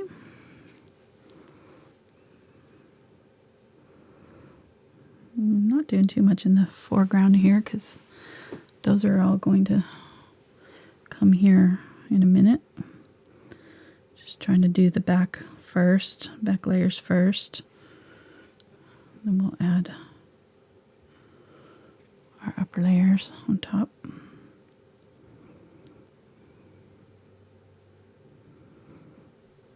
Okay, so that's good enough, I think.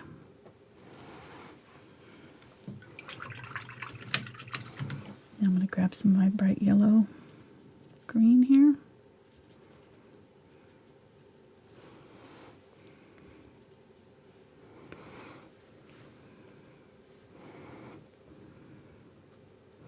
And I'm going to go just in front of those clumps that I just did. Add some highlighted grasses, overlapping them.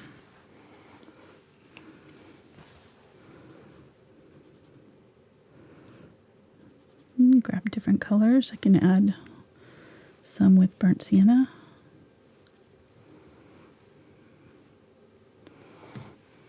There's some grasses that are, you know, kind of dead or dying, kind of in any grass field. So having a little bit of brown helps kind of make it look more natural. We have a question. Yep. So I'd like to know, would gum arabic work as a binder? No, that's for watercolor, I think. Okay. No, you wouldn't want to use that with acrylics. I mean, you could just fact check that on Google, but I'm pretty sure that you don't want to. Acrylic binders are different from watercolor binders, and they really don't mix. That's why I've heard you're not even supposed to use your acrylic paints for watercolor because of that, or oil. Obviously, you never want to use the same brushes for oil painting and acrylics because the residue in the brush, even when you clean it out, you still have, especially with oils, you're never going to get that all out of your brush, so it doesn't work well with acrylics after you have painted them with oils. So, okay, going in now with some darker in this foreground,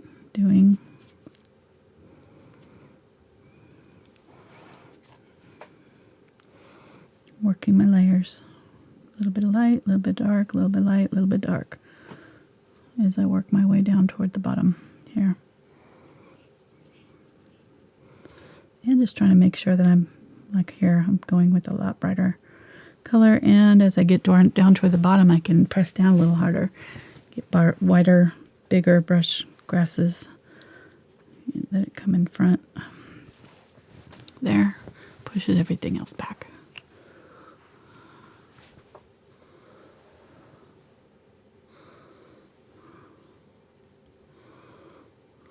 Okay, I've got a big clump of flowers right in here. So I want to kind of get the stage set for that. So I'm going to kind of do my clumps of grasses and things around it where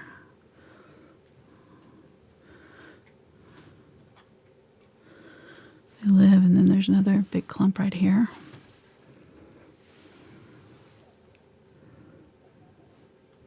So now that I've got some of my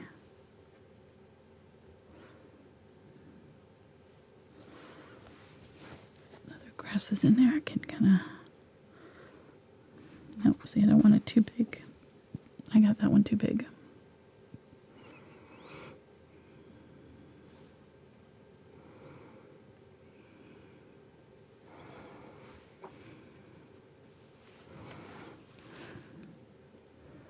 These ones are still farther away back here. Keep those grasses small.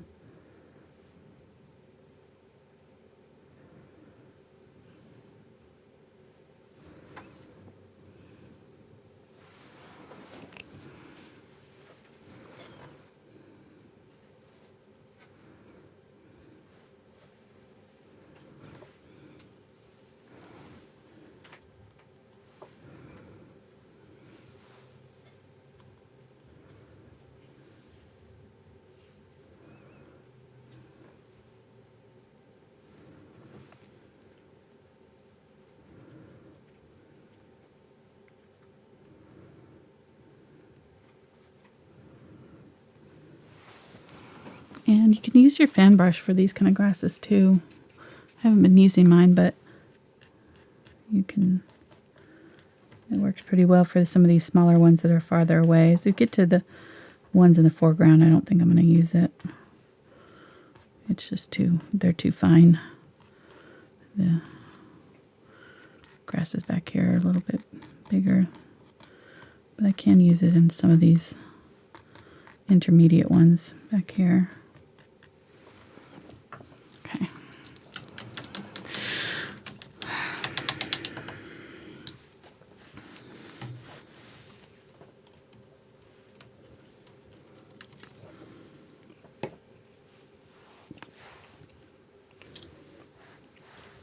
Grab my angle brush here. Let's see if I can grab some yellow off the back side here that's still clean. A little bit of that yellow oxide.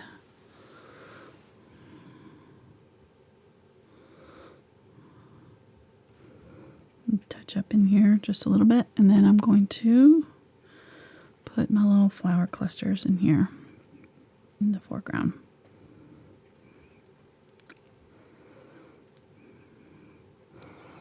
They're a little spiked. I don't know what kind of flowers these are, but they're little yellow spiked clusters.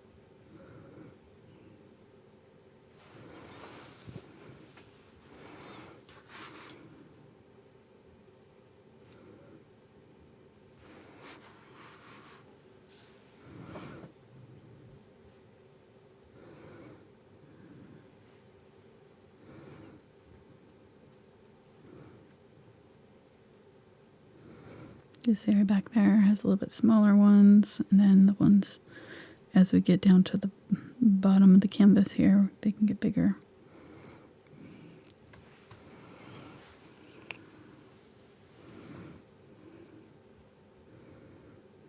And I'm not gonna go all the way to the edge of the photo. I'm gonna kind of keep it just inside the edge here, so it doesn't lead your eye off. I'm off camera, honey.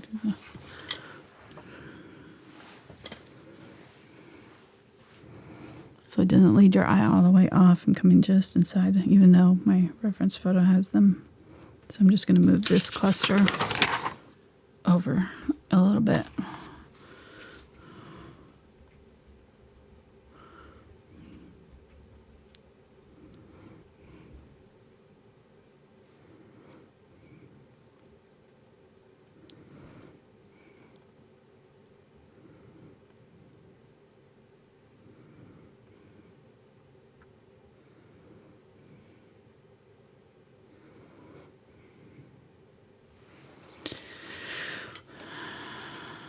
Right.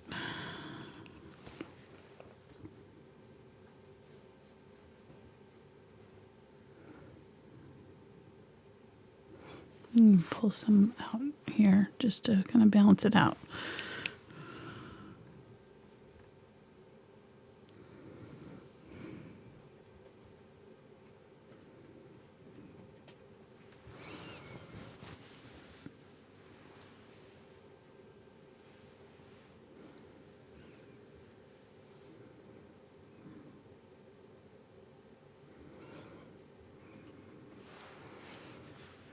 Okay, like that.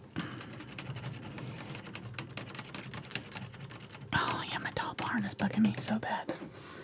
It's bugging me so bad. I should have ended it right about there. Or brought it out farther out this way. Too late now. They keep looking at it.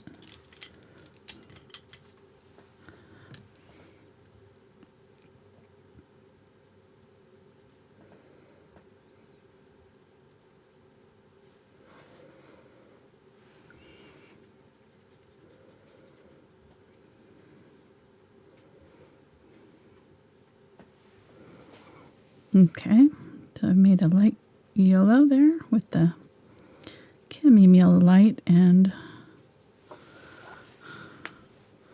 those other greens and things that I had going on there. And I'm just going to kind of put these blades through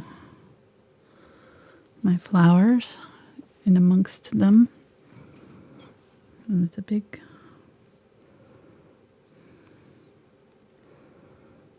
bunch of clumps right in here.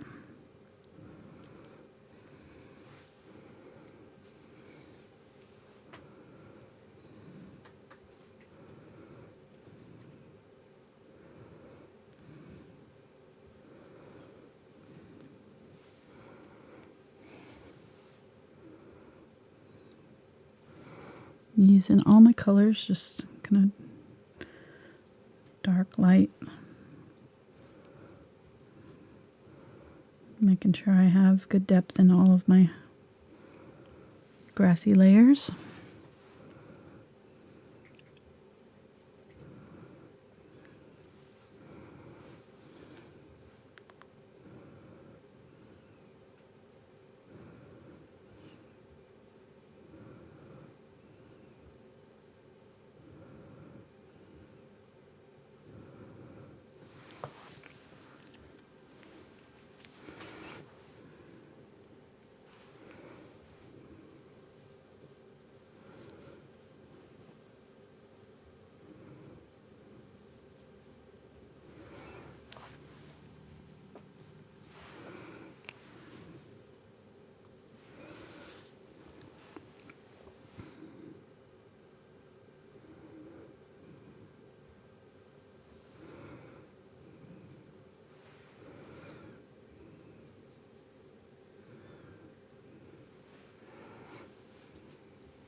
This is burnt sienna.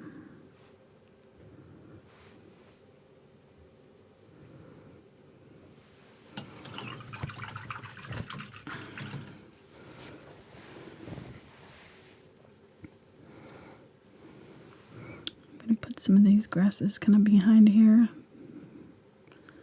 through my flowers there.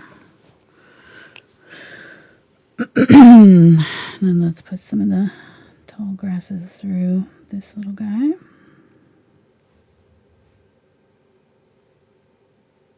Using the darker color first, and then we'll go in with the lighter colors.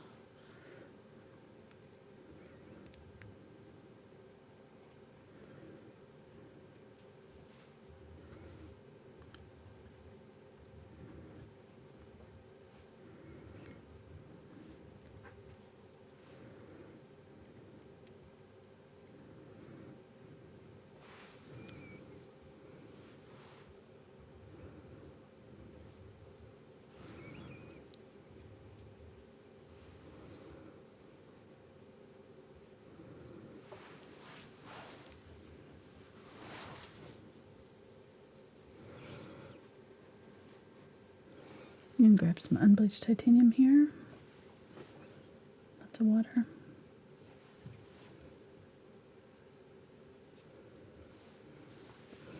Do some little lines with that.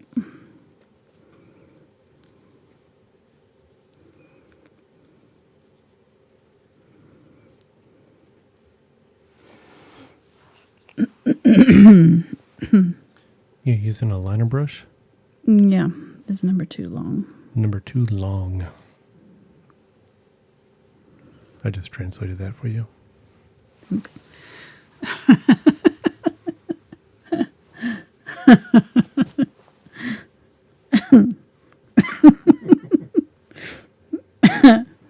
For those who didn't understand that the first time, she said number 2 long. Number 2 long. Maybe if I say it slower and louder, they'll understand. Okay. Good job, hon.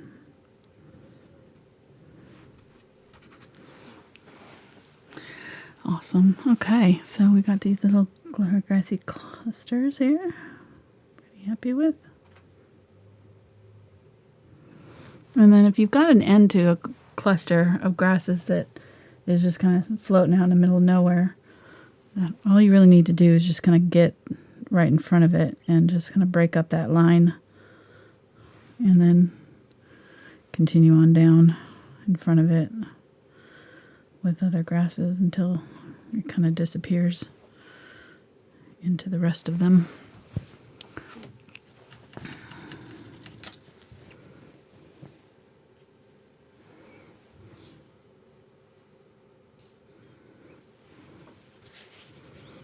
And some of the grasses are bent over on themselves, so you're going to kind of do up and down.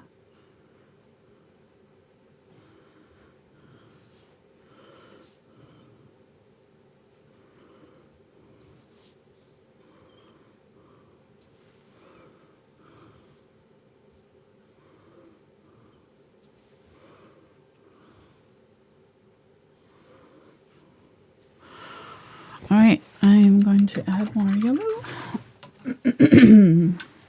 Now that our flowers are in there, and I like to use my angle brush for that. It just makes really good uneven dots for flowers. Use that cadmium yellow light. Grab some white if I can find any.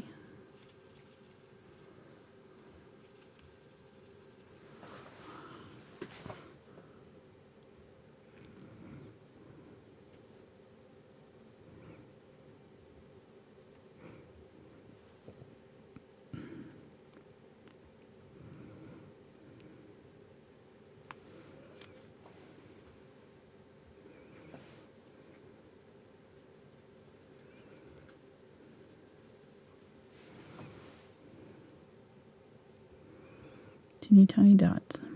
Just tap, tap, tap. Highlighting.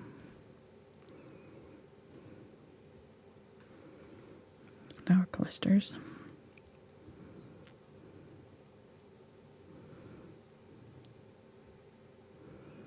You could use a round brush for this if you wanted to.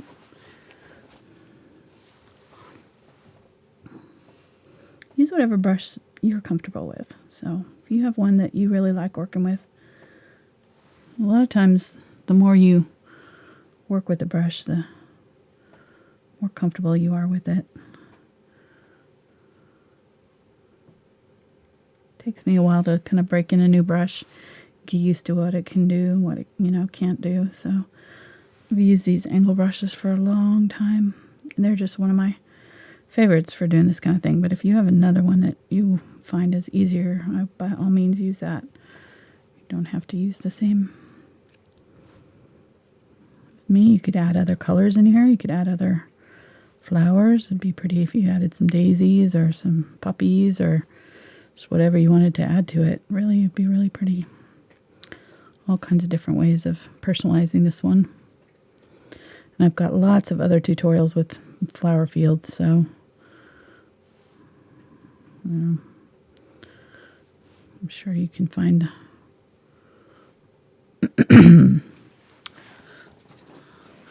another lesson out there that's got a flower that you like if you don't like these yellow ones.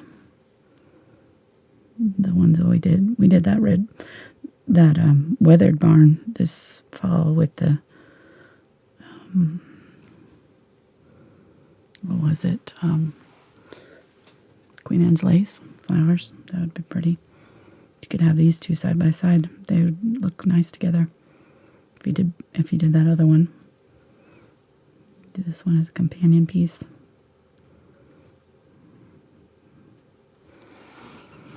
All right, I'm going to call that good. And if you wanted to, one last time, you could go in here if you need to add any bright spots to your clouds or anything like that. I think that, like where mine are at, you can add some shadows to your top of your roof there if you need them. I think mine looks pretty good. Pretty happy with all of that.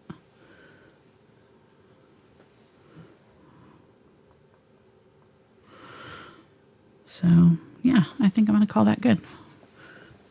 Sign it and come up just a little bit to sign it.